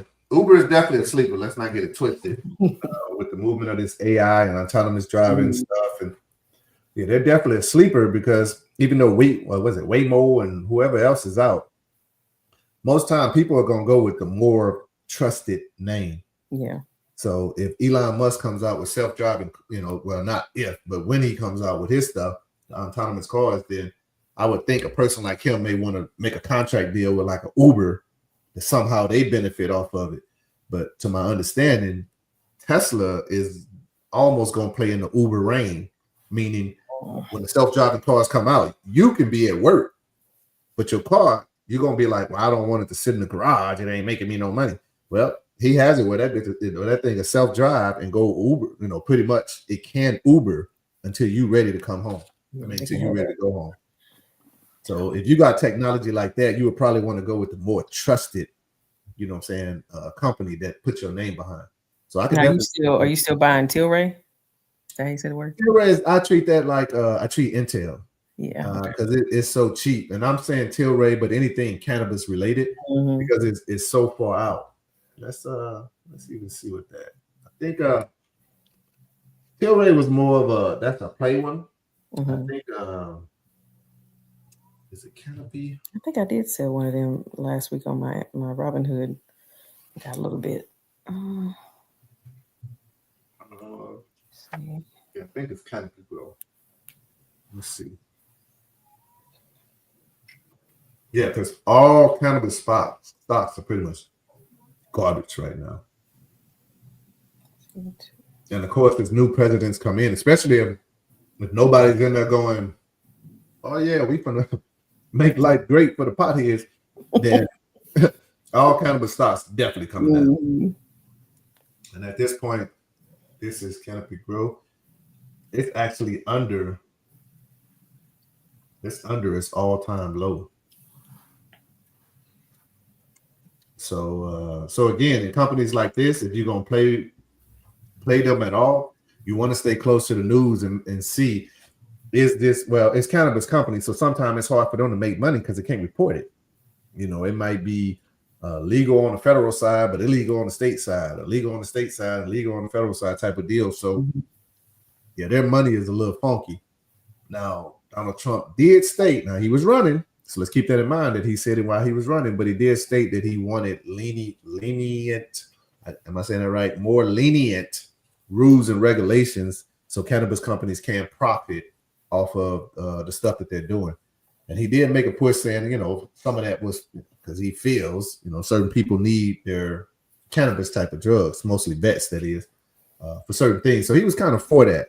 And cannabis ran up, and then we ain't heard nothing else from it. Ain't heard nothing else. Yep, that's when you sold my little. We ain't heard nothing else from it, man. So everything in the garbage. But it's one of those times where whoever was the great company, and I think Canopy Growth is a great one, and maybe whoever else is out there through research, this would be the time to look at it, because again, that's a sleeper one. And if it's at $1.40, but at one point in time, holy shit, let's look at the. Man, I'm sitting there talking and looking right at the chart. You telling me it'd be $600 at one point in time, and then boom, now it failed. So as long as this company exists, its whole mission in life is to get back to $600. Hold up, the Tilray was at 600. No, well, this is Canopy Growth here now. This ain't Tilray. Tilray went to I think 66 or 70 though, so it still ran up. And chances are, when one cannabis company run, they all gonna run. When one EV company run, they all probably gonna run. You know what I'm saying? When one technology company run, it's almost the same. It's an effect, because sometimes they can pull it. So like a Tesla, when Tesla run, they can almost pull a Lucid and all these guys just off of pity points. Because people may be like, I want to play Tesla, but it's too high. Play Lucid, it's still an EV, and they may benefit from it. So. But yeah, damn, that bitch was 600. So at some point in time, it got to at least try to get back to. That bitch got a long way to go. At least in about the $20 to $25 range. It's looking like 15. This look like 17, but basically 17 to $30 range. It's going to probably have to revisit. Would that be 2025? I am not sure. Right now, the chart is saying no, because it's pointing straight down. Yeah, I don't think options go out that far. Yeah, they're going to go about 2 years to 2027. But let's see here. What can we add on this?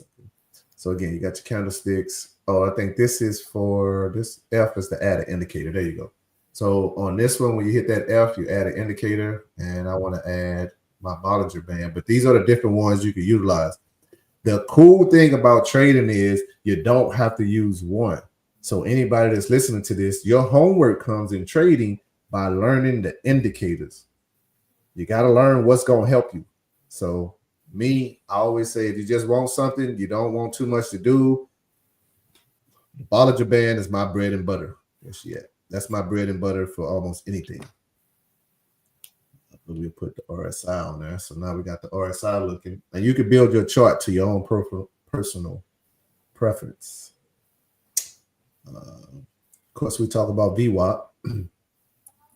So we can add the VWAP. Now you can see that the color just changed. I don't know. Did you see that, Jules? If I take VWAP off. All right. And that's because the VWAP line is running through those candlesticks. It's running through the candlesticks. So once we kind of spread it out and stuff, you'll be able to see that. So Bollinger Band, there we go. So those are my bread and butters, and I don't normally use them. Oh yeah, you still got your MACD. So we got that. So now as you can see, your chart will look a little different. If you want to utilize any lines, you come in here, you hit the trend line, you got trend channel, horizontal line, horizontal ray. The most thing you worry about is your trend line, horizontal line. If you come here, you want to write on your chart for some reason, you come here and you say, hey man, I want to put, I don't know, some notes or something on here. Then you can do that. Or it's a certain area you want to trade in, you can do that. Put that shit there if you want to. What else you got here? These are the different lines depending on how much you want them. Sometimes you might want a thicker line. Sometimes you might want a thinner line. This is your settings. You don't too much have to worry about that. And then this is more of your lock. If you want to lock your chart or whatever, not change anything. Now that one, can you put the how was it when stock charts puts the prices at the top? Do you know how to do that one on Robinhood? That's a good question. Let's see here. Because I would imagine there's something on here to call them out.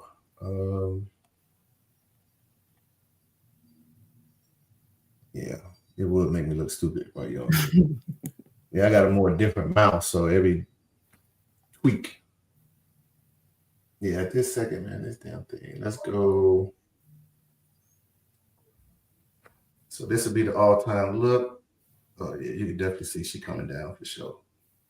And your question that you just asked me again, Jules, was on the Robinhood charts, if they'll do what stock charts did with the prices at the top of the peaks.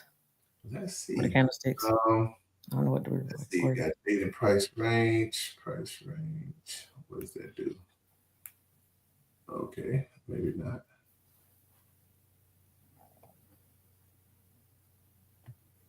Yeah, it's just doing this. Yeah, I couldn't find that either. I was tinkering with it. Yeah, we don't want that. Now that portion I have to play with, Jews. No Diddy, of course, but I'll have to try it out. I have to check it and see. Let's see, hide all indicators, delete all indicators, hide all. Let's just delete the drawing on this one. Yeah, I don't know that one. Yeah, stock chart, I know what you're talking about. When we go out on that bigger look, it'll show you the average prices. Mm-hmm. I would think this should, but I don't think I got to that level of Master T yet. Have you ever charted Robinhood's actual stock? I have, and I've traded Robinhood before too. Okay. So yeah, and they are one that's actually this year. They actually been doing a little bit. Yeah, they've been doing not a little bit, but a whole lot better the last few months. So they've been kind of a lot of people's sleeper picks as well. So this is looking at Robinhood on a 5-year. Let's go to the alt. Oh, we stretch out a little bit more. So it's almost, so we didn't pull back into this whole extreme fear type of state right now. So Robinhood is setting up to the point, because she's already broke that. So just like everybody else, everything is coming smaller. So if Robinhood gets down here to about this, let's say $40 range. So anywhere from, yeah, about $45 to $40 range, especially if she holds, because that's support, and she holds, then if we get out of this funkiness that we in right now, anytime soon, Robinhood will probably quickly recover and then continue that path on up, because it doesn't have far to go. It don't have far to go at all. To break its all-time resistance is looking up. Oh, shit. Hold on. I can't shoot. Let me see. $71. So it's looking at about 71-ish. Somewhere in that range is be its all-time high. So it's sitting at 50 now, which guaranteed it was already up to, I remember when Robinhood ran, because I was like, damn, I should have played it. But I think I was messing with Tesla or something, so I didn't too much mess with it. So yeah, it went to about $66, 67 or so. So right now on the Bollinger Band, the way that everything is set up is she is 100% going to grant you with the opportunity. Man, my mouse is really going It's me out, Jude. But as you can see in the Bollinger Band, it already hit the bottom of the Bollinger Band. So you remember how when I say that a stock is going to hit the middle of the Bollinger Band, and in the middle it has to test that support before it goes back up? Yeah. Well, the same was with the Bollinger Band at the bottom. When it hits the bottom and it comes up, it's going to hit its average price. As you can see, it did hit its average price, and it went to about 50, looking like 50 something, $52 or so. And then this candle, it rejected, and now we got a green candle here. So they're still holding, but this is designed to go back up. It's probably going to hit maybe about $52 somewhere, and then it's going to start rejecting back down. Should. And then it stays in between that middle band and that bottom line. Mm-hmm. Okay. Yeah, it'll play in that range, because as you can see back here, this is support. Mm-hmm. That's all support. So that's, if you don't know where it's going, then you just look back here and you can see that it's steady falling. Oh yeah, she's coming here because she's already been here before, and she was here several times. So, now, when something reaches its all-time high, how do you gauge it from there? That's the thing I keep getting stuck on. When a stock reaches its all-time high, it's kind of like one of those things that theoretically it should be at a point like, hey, it should be coming down soon. But when it hits its all-time high, like, why did it hit its all-time high? Okay. So like with Pelletier hit their all-time high because the company's making money. They're doing great. They're signing deals. So there's no internet hype in that. So that's more than likely that can sustain its all-time high. You know, if it's another company, higher highs, and if it's going up because, you know, I don't know, people just tweeting, you know, I really enjoyed this product, is great. But the company within itself still not making any money. It's like, oh man, it's the opposite with NVIDIA, right? Because no matter what they do with earnings, they just keep getting beat up. Yeah, they keep getting slammed down, and so again, that's where Wall Street come in, and they'll hit them on stuff like guidance. Yeah, you're making a lot of money, but you're setting low guidance for the future. If you're this big powerhouse company, why are you saying you only gonna do this in the future? And you're saying that because you know that you can achieve that number and you're gonna smash it. So you're not going to set a higher guidance. So, now if you come in and say, hey, we made $2 billion this year, next year we're going guidance is, hey, man, we want $5 billion. Well, they're going to be like, well, shit, okay. You know what I'm saying? Like, yeah, like your guidance is high. But now when it's time to report numbers and you say, hey, man, we had expectations of 5.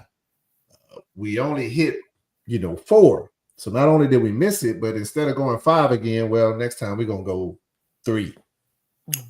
You know what I'm saying? On the guidance, 3 million or 3 billion, whatever. Mm-hmm. It's almost like, well, you can achieve that. You did 5. So the guidance, so again, they'll go back and forth on guidance stuff, and it'll just be stupid stuff they get hit on, but yeah, you'll see it. But again, if you start looking at stuff like this, like the RSI and all those things, and you just go all the way out, you can see where the hell it's going. On the RSI, the stock may be steady going up, but if the RSI is saying, I'm getting a little weak here, boss, then you got to take the RSI for face value. Okay. But man, I sure thought sorry about that. Sure thought I kept Tasha muted, but I ain't a bit more heard her. Yeah, she just left. I say screw y'all. I think that's pretty much all I had, Jude. John was the only one with questions. I just opened this up for whoever. Hey, if they ain't here, then so be it. So I'll give a few more minutes though, for in case anybody want to throw something in the chat, then we can see. There go John. John said, glad you hit Robinhood. I was wondering about both of them. They promised to have a lot more functionality. Yes. So John, it's crazy you mentioned that, because that's kind of one of the reasons that Robinhood was going up. They added a few more things to their platform. I know when the presidential elections was going on, they had stuff like, who do you think will win? Almost, I think maybe even 40 cents to vote for Trump and such to vote for, and people was doing that. And I think somewhere in one of these football, I think maybe they even did it for football. Who do you think will win? So it's kind of like that's sports betting, but it's not sports betting. You know what I'm saying? So that's kind of what Robinhood, they kind of argued, and it's like they beating that loophole, because it's like, well, we ain't sports betting, but we sports betting. You know what I'm saying? They playing that gray area heavy. So anyway, I say that to say they're definitely getting into it. Yeah, the John just said it too. The CEO said they're going into sports betting soon. So yeah, everything that they're doing now is kind of testing out what they can be doing in the future. So now it's like if they add sports betting to their investing platform, oh, hands down, you definitely finna get the younger generation in there. Oh yeah. I mean, you're gonna definitely get us old heads too, but man, you 100% finna get the younger, like my sons who are in their 20s. You know, you're gonna get that crowd versus us 50, 60, 70-year-olds. So yeah, they hands down. Yeah, Robin Hood ain't crazy, man. He's taking advantage of that money. What am I missing, Juice? So we got Robin. I mean, we did Pelletier, we did Hood. Yeah, I think those are. I don't really need these. So again, I only, if I'm trading anything, I like to keep something simple. Matter of fact, I want to look at Tesla too, just in case my son is tuning in. So I was talking to my son yesterday, and he was telling me that he had a Tesla option, and his Tesla option, he was going, you know, a few weeks out because he was thinking that she could reach $500 or so. So as I told my son, I was like, yeah, she can, but you got to look at where the trend is going. So even if we come to Tesla and we're looking at this sucker for the last 5 years, Tesla had a great run once Donald Trump was announced. That's where this big old pump comes from. Yeah, so theoretically, there was no reason Tesla should have been running. Absolutely no freaking reason. Like, yeah, because Elon Musk. He was still talking, he was still tanking everything, he was still being himself. But when Donald Trump won, everyone knew he was going to be Donald Trump's, you know, right-hand man, puppet, whatever you want to call him. We just knew he was going to be in the White House. And then that's what this pump was. It was running because, well, Tesla's going to be in the White House. There's no other EV company in the White House, so these got to be it. Well, eventually, you know, and they had some other stuff. He claimed he started making a little money for that Cybertruck crap, blah, blah, blah. Yeah, it did damn thing, man. Coming back down. So, but nevertheless, they did make a higher high. So as I told my son, yeah, Tesla can go back, but you got to look at what the trend is. Right now, the trend is down. That trend is down bad. So you don't want to go against the trend at all. So even though a $600 call may be $40 right now, the trend is telling you it's a reason it's for $40. We finna continue to go down. So that's what you see out of Tesla right now. So me personally, again, I'm expecting Tesla to come on back on down here, be a good girl, and she gonna hit you. She gonna bless you below $200. Oh wow! Now I'm saying that what am I trying to say? Like almost wholeheartedly type of thing, because now if you look at the pattern that Tesla has made, then she's telling you that she should be able to sustain some type of movement, almost like a cup and handle that's starting to pretty much form and coming down. But we still got gaps. That's the thing with Tesla is she gonna always have gaps. They're like a snack-a-two kid, man. They got gaps everywhere. And in order for her to go up, most of the time she got to close them. So you got one down here. They push it up with the gossip, and then it dies down. They push it up again. Because again, a lot of people don't buy Tesla until Tesla's high. You know what I'm saying? Like right now, people probably not even touching Tesla. They was buying it at damn near $500. At almost $500, they was spending racks. Tesla at $200, they don't even want to touch it. Nobody want to touch it, man. It's like, bruh, you're doing this backwards. You understand? So, especially in this case, this is stock wise. I'm gonna say stock wise. If Tesla blesses you, man. If she blesses you back to at least here, 267. She bless you there. That's not a bad pace to start averaging down on a stock, meaning buying one or two here. But she continue to come down. Now, if she continue to fall, you should already know where the gaps are, and you already got your money waiting. So it's like, hey, I just bought it at let's say 267 this month. Next month, Tesla's sitting at 231. I shouldn't be like, oh, I don't even want to touch it now. It's just steady falling. No, this is stock. This is stock. So if your dollar cost averaging meaning buying every month on a stock, then you're doing, you know what I'm saying? You're doing yourself justice in the future, injustice at this moment. So that dollar cost averaging on the actual stock, that's average it down the same way I do with the options. Yeah. Well, yeah. Well, yes and no. Well, because stocks are forever. Yeah. So even if you bought 200 at when it was at $300, and let's say she come down here and close this gap to whatever the hell this is, let's just say 150. She goes slam a gap at 150. Then now, if you bought one at 290, well, now when we get to 150, you might want to grab two. Mm-hmm. Those two on its way back up will make you money. Once all of these guys get back to where you initially started buying from when it fell, oh, they're gonna form one heavy platoon, Jews, boy. They're gonna PT the hell out of your bank account, man. I got my foot in the door with Amazon. Remember, I tried to get Amazon at 170 and I didn't buy it, but when it dropped, I got me two of them the other day. Okay, and now Amazon is another. I'm expecting let's see. So that's Tesla. Well, anyway, I was saying, let me say this before I go. So on the Tesla option, I personally wouldn't be playing no $600 Tesla option myself unless it was towards the end of the year or next year. Mm-hmm. If I'm gonna play it right now, hands down, puts all day.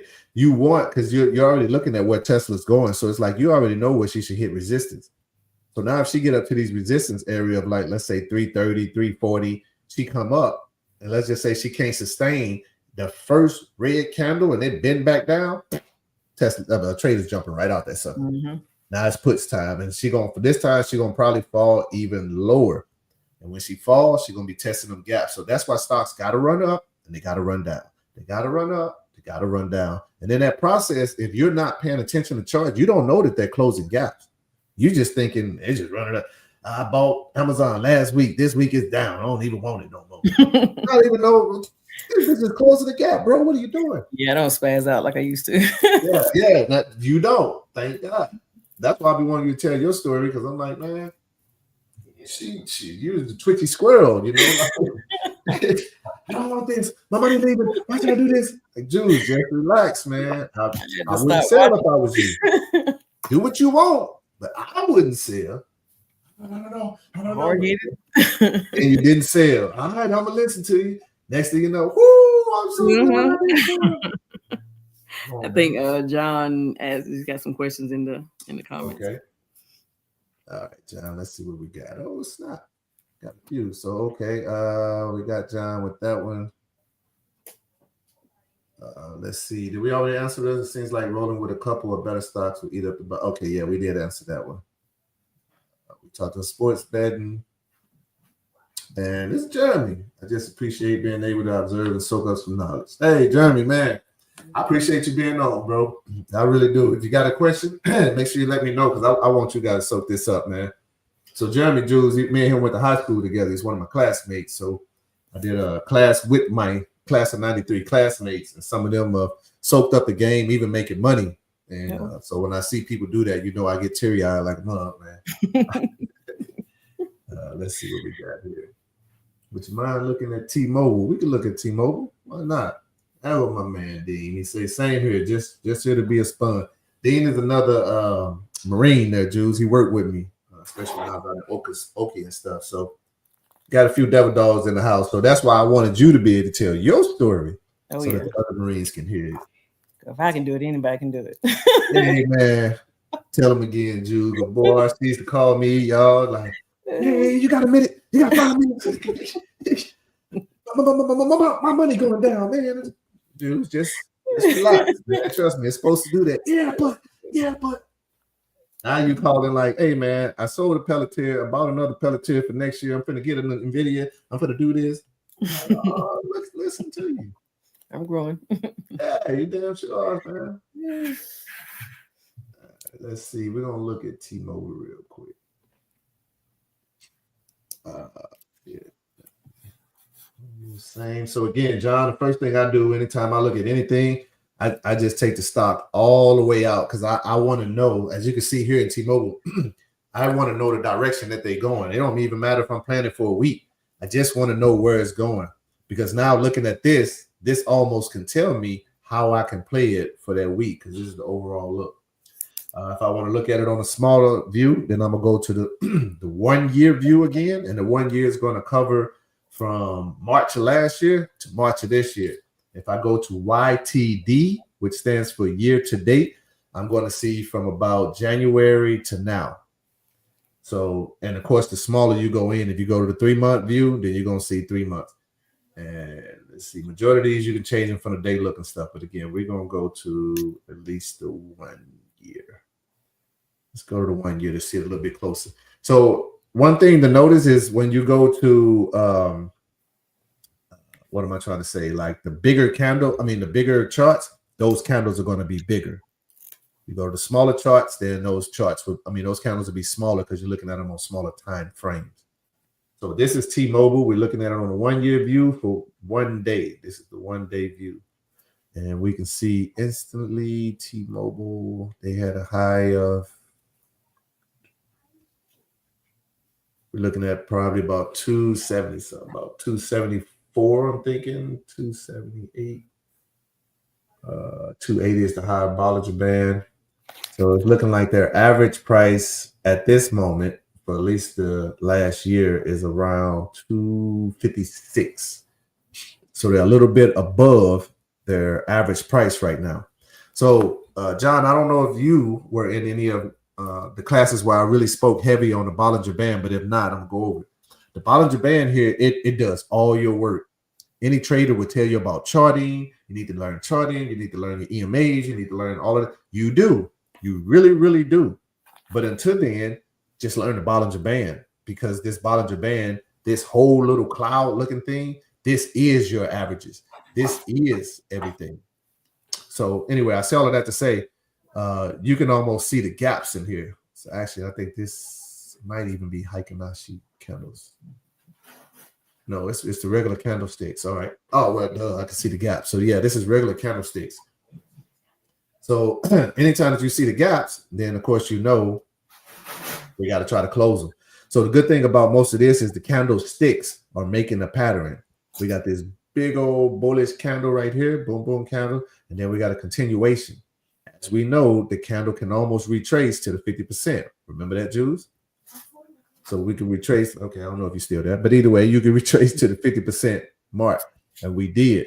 On the 50% mark, it bounced back up. They broke that high there, which was that all-time high, and then they came back down, and now they're retracing again. So now this job is to hold a higher support if it can. And at this second, it's holding it at this second, if anybody can see that right there. This green candle is above these green candles. So even though it did push down, it's still holding support. So far, so good. So you could get another bullish move out of it, and then it could slam to 280. I'm not trading T-Mobile, so I don't know the catalyst that they have, but I have been seeing them come across my scanner, meaning that they got something going on in a positive way with a lot of stuff that's going on. I don't know if they have something going on with Elon Musk or something with Starlink, but I know they got something going on to keep them coming across the scanner. So you can see a big move up to the 280s, but as of right now, in an extreme fear type of market, you got to expect that pullback to come back. And as long as we stay in this extreme fear type of market, it's going to close more and more and more and more and more gaps, meaning it's going to drop further and further and further. So that's the biggest thing with that. T-Mobile, again, I'm not too sure of, but I just know that they do have some stuff going on. So they're actually bouncing, and they could bounce. Trying to read. What is their I can't find them on Let's see. Yeah, they can bounce to like 248 because that's support. But if they hit 248, you got to somewhere imagine they're gonna wiggle their way down to this 220 and close that gap. So if they bless you in that 220 range, then you should know the next move's up. Because as you can see, they have strong pullbacks on T-Mobile. Oh, she got a long gap down here too. So you can never know what's going on in extreme fear type of market. we got a gap here down here. Do I think it'll go that low? I don't personally think so. I think sometimes what'll happen is companies do a stock split. So they'll split it, meaning that, hey, man, the price just got just too high for the average investor. So we're going to drop the price. I mean, not drop the price, but we're going to split it. So if you got 5 stock, or if you got 1, we may give you 5 for every 1 you have. I think Chipotle did one. It was maybe even like, I think it was 10 for every 1 or something. Like whatever it was the highest number ever. So if you had 50 stocks and they gave you 10 for every 1 you had, you got a lot more. It was still the same value, but it was a lot more. So that's the same thing that can happen with T-Mobile if they was to split. I don't know. I'm not saying they would, but if they was to split, then this may knock the price down from 260 something to 120 a share. Now at the stock price is 120 a share. Going down here to close this damn like $80 gap and stuff, that'd be pretty simple. You know what I'm saying? But right now, closing it, it will have to drop a whole lot. So T-Mobile, she's still juicy. She's making that bullish move for sure. She's making that bullish move. So she just got to come back down, just like a Tesla car. It got to come back down somewhere and recharge for a minute. And if it holds above this 247, especially if it come down here and hold for a few days, then cool. But the second she get weak, you got this gap down here, so you got to expect her. So if it was me, I'd be holding my dollars to see if she come here within the next few weeks. Not in the next few days or hours, but the next few weeks. And if she gets somewhere in here and she stays strong, like she just looking strong, and most importantly, what the hell does the RSI say? Then that'll tell you everything you need to know. And in this case, let's just see what the RSI say. RSI saying, still got action. Now you definitely lower, and it definitely made a big low here. That's the lowest in a long time, at least since 2023. It ain't been that low since 2023. We're here, but it did not revisit any of the 2021 prices. So that's good. Don't mean that they out the ballpark, but that's good because you got a few what we call double tops up here. But these double tops are also made like an inverted head and shoulders almost on the RSI. So inverted head and shoulders should state that we still bullish. But even here, we kind of had those double tops. So this is a long sell-off here.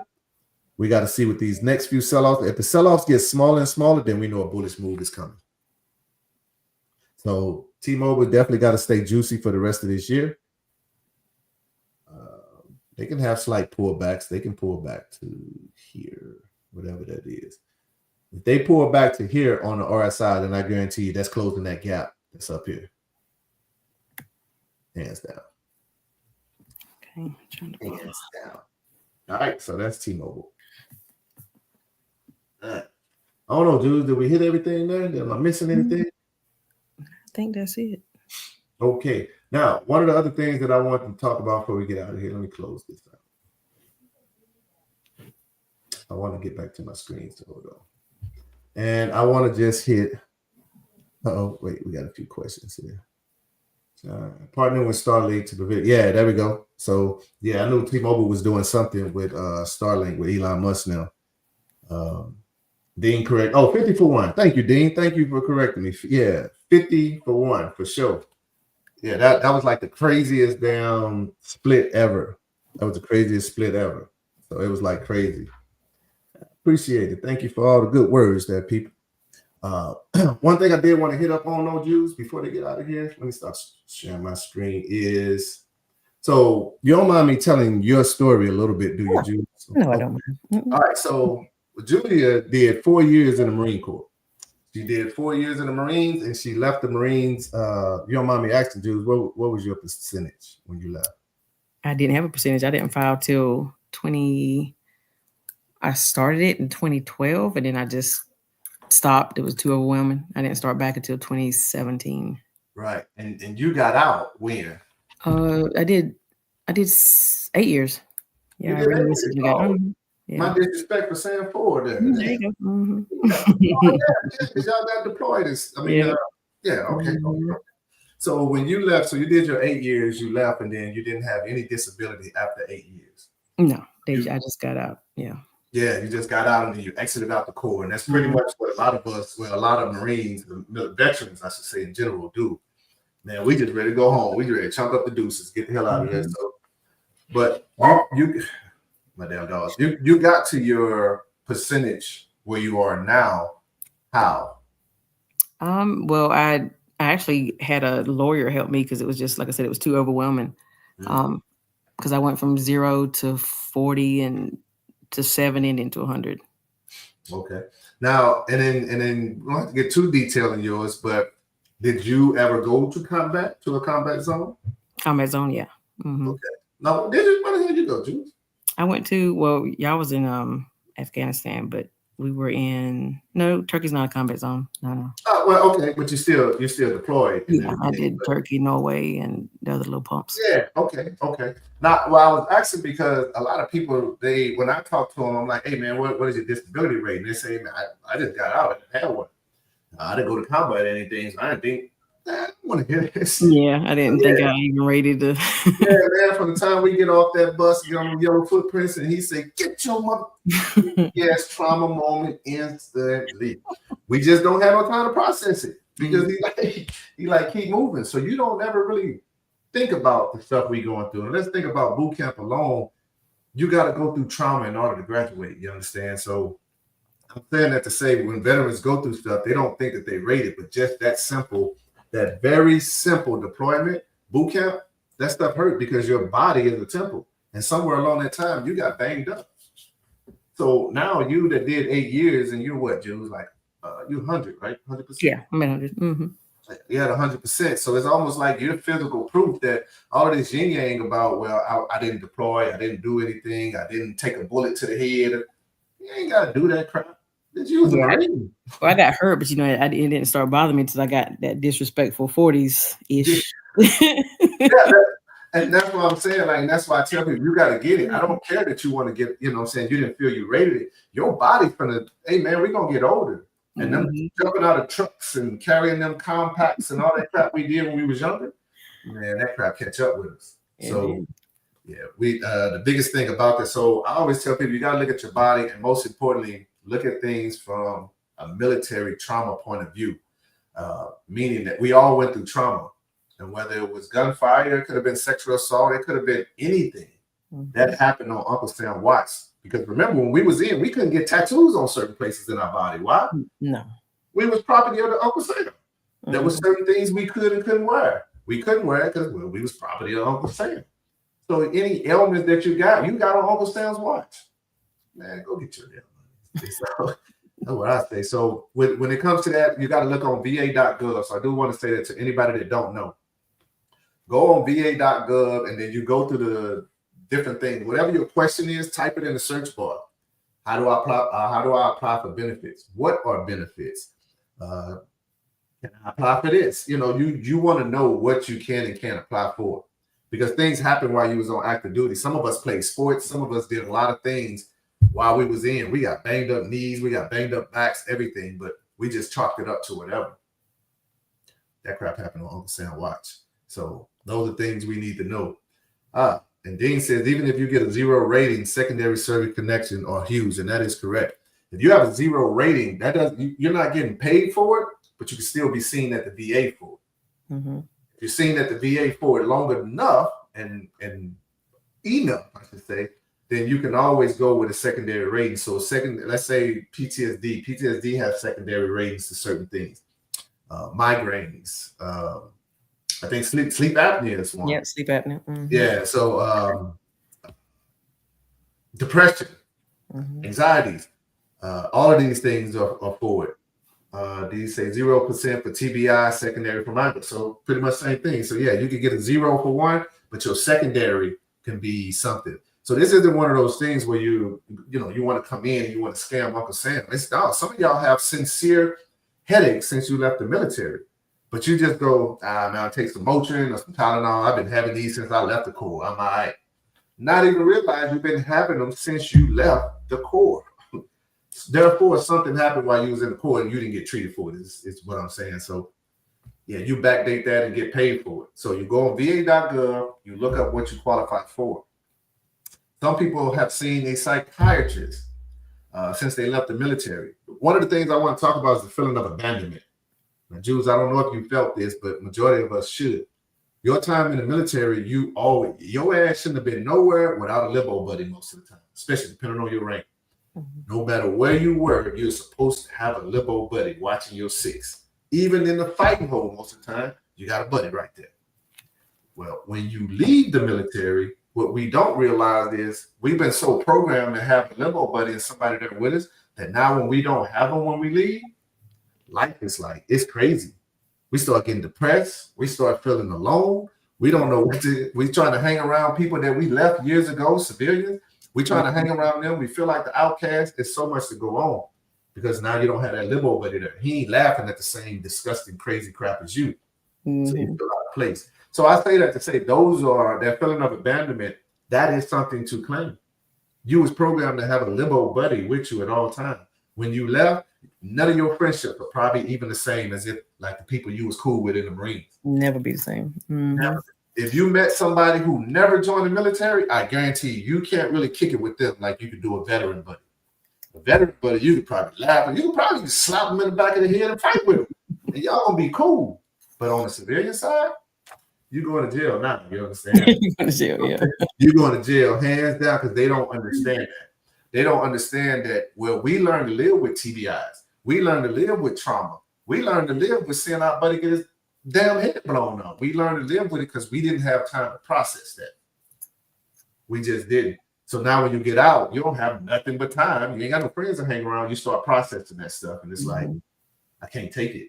You know what I'm saying? And that's why some of the guys, they choose the other end. So again, your disability, majority of the time, you rate it, you just don't know it. And then if you're a business owner and you was in the military, bro, I guarantee you it's rating out there because now once you get classified as a veteran-owned business, now you go into a whole nother chapter of things that you qualify for. So if your business is struggling right now because you need a lot of money, business slow, there are certain grants and certain other things out there for veterans, tax cuts as well, for veterans that we rate just from our service alone. Yep, and the female-owned businesses, and then your what's mine with a Native American. Oh yeah. Oh boy, in Drew's case, yes, like Native American.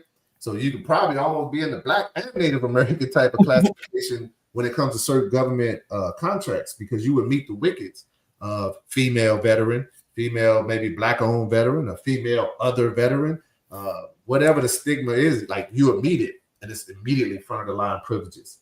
Most veterans. You can almost, if you start a business, you can almost get contracts from a federal contract, state contract, whatever, and sub those out to friends that got legit businesses, not none of that hookup stuff, but if they got legit businesses, you can get the contract, sub it to them.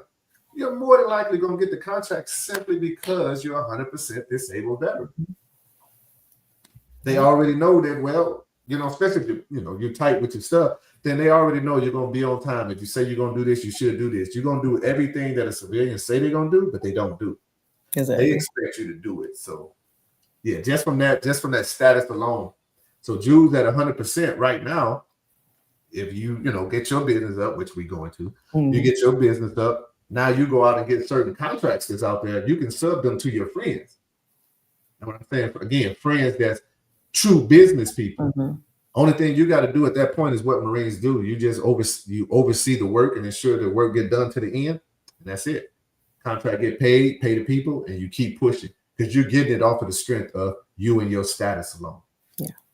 So I plan on having a lady come in. Matter of fact, and she does government contracts, so I'm talking with her now. And if she's cool with sitting down with me, then I want her to come in and not just brief me, but brief you guys that hey, here's what we could be doing at 100% disabled veteran.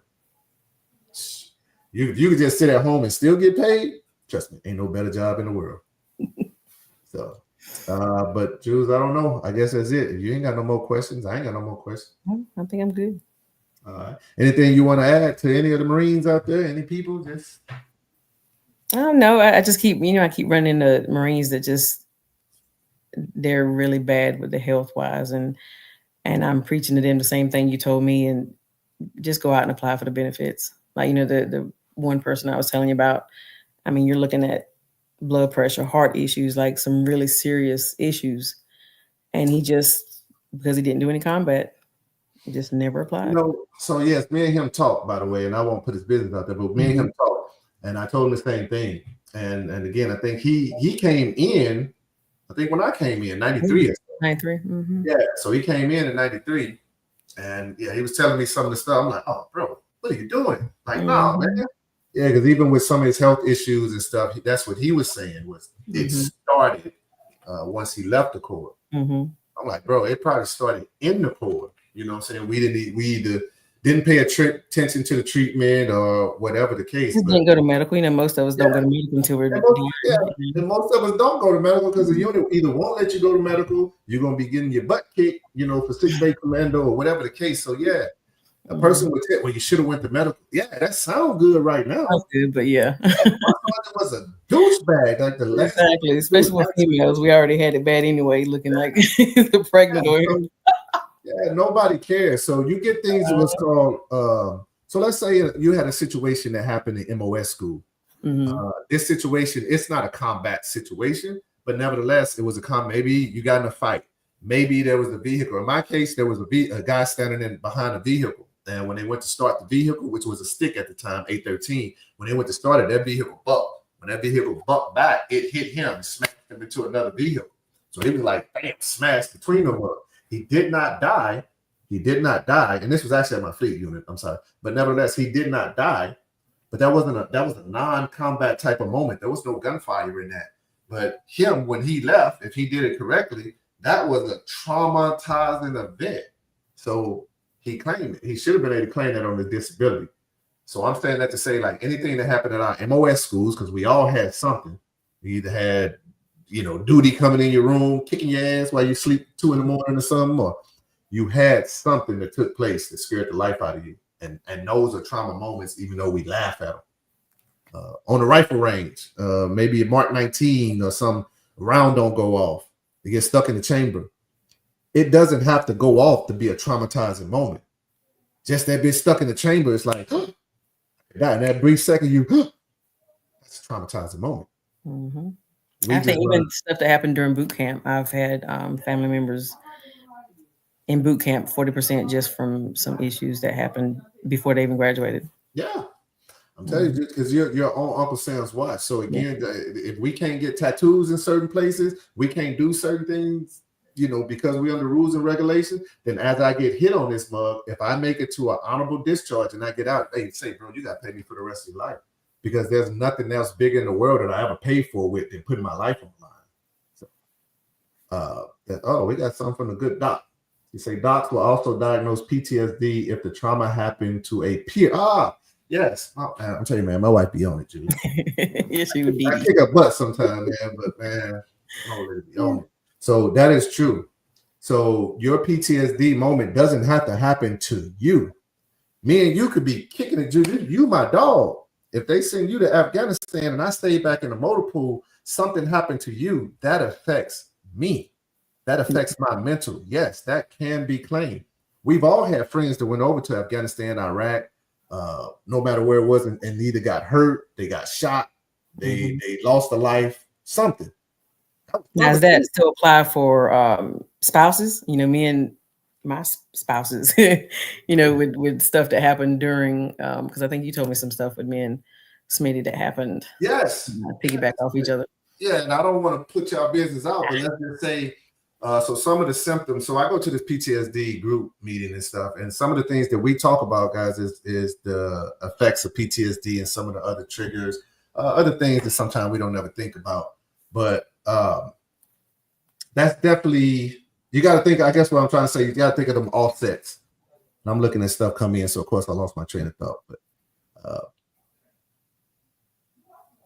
it don't have to happen to you, I guess is what I'm trying to say. I'm looking at all this stuff coming in. So Dean says he works with some vets who are 100% P&T from boot camp. Holy shit. They got separated because something happened to them while boot camp. So yes, some people, and I think I got a little devil dog somewhere, and I've been waiting on her to come in. Cass, I don't know if you look at this video, but I'm talking to you. You need to call me. But I actually put her in, and I think somewhere in boot camp, she wound up hurting her knee pretty bad. So you know how we in boot camp, people would get sent to what was that platoon called? Was They it put you in holding or something like that? Yeah, it's holding, but we had a name for it. Was it Med Rep platoon or Med platoon? Either way, we knew that's where they sent the broke dicks, as we called them. You know, if you got hurt, that's the platoon that you went to. Yeah, so most of them people that went to that platoon, they probably, you know, messed their knee up. Maybe they fell off something. What was that tower we used to climb or something? They fell off and rappel. That's what I felt. Yeah. So yeah, if you got in there and you hurt your back or broke your back or whatever, yeah, that's probably hands down. You're gonna be service connected forever. So yeah, people leaving out of boot camp at 100%. Now, me personally, in my 20 years, I don't know if I ever saw that, but to leave boot camp with 100%, like, I'll be at home like, hey, I tried. I took my best shot, man. I'll be like $3K a month type of deal. So, you know, it was still a win-win. Unfortunately, you know what I'm saying, you got hurt and you don't get to be the Marine you wanted to. But I think I hit all the questions, dude. So, but yeah, I gotta go back and hit my wife question because it's so true. You can see my damn dog in the background. She's scratchy head. But as you can see, docs will also diagnose PTSD if trauma happened to a peer. So that's one of the biggest things that I think all veterans need to remember, because each and every one of us, we all lost a friend, or, you know, some people even had a family member in the military and they lost them. So those are things that you can claim as well. Make sure I don't have any questions text to me.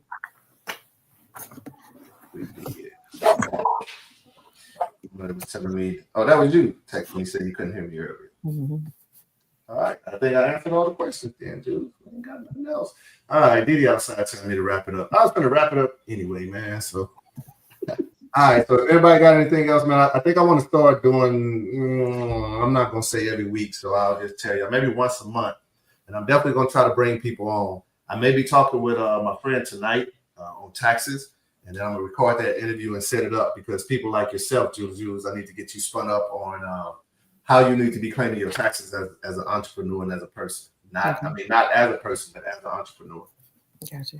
And we got to get your baby's stuff up. So, yeah. You ain't got nothing for me, Jules. No, ain't got nothing for you. All right. Appreciate you. All right. I appreciate you. And thanks so much for being on. You're welcome. All right. All right. With that being said, man, hey, I just want to go ahead and end this thing correctly before my wife kills me. But not once a month. Okay. I just want to at least say that Beer Talk with a Veteran, man, it was started to give you guys at least a platform. I don't want to be a YouTuber. I don't want to do none of this crap for likes. I don't even want nobody's attention, to be honest with me, but I kind of know I got a higher calling. And some of the rooms that I can get in, if just some of my friends can get into that room, I know it would benefit their life. So that's why I do all of this. So when it comes to stock talking, when it comes to VA stuff, I'm just a dude that got experience in a lot of this, and I just want to share it. So with that being said, please take care of yourself. Take this time that the market is down. This is the time to be learning. This is the time to jump in it.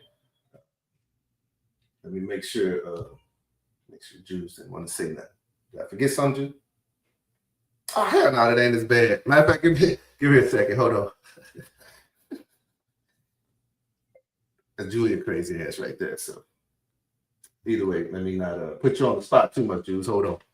But either way, I don't want to be too ghetto here. But for you guys, definitely, man, just tune in. Look for Beer Talk with a Veteran. I want to bring more people on. Like I said, my friend is talking taxes tonight.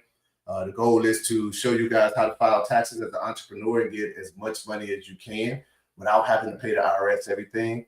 Also want to bring in a lady to talk about government contracts, how to help veterans understand what we rate for government contracts. So if you got business or so, want to get you spun up on that, and a few more people. So, but definitely talk some PTSD and benefits to get you guys spun up, because you deserve that. All right. So y'all be easy, be breezy. This is Beer Talk with a Veteran, and I can never, ever, ever, ever exit my podcast without having my one friend Dot exit me correctly. So with that being said, y'all be easy, be breezy. It's Beer Talk with a Veteran. Love y'all.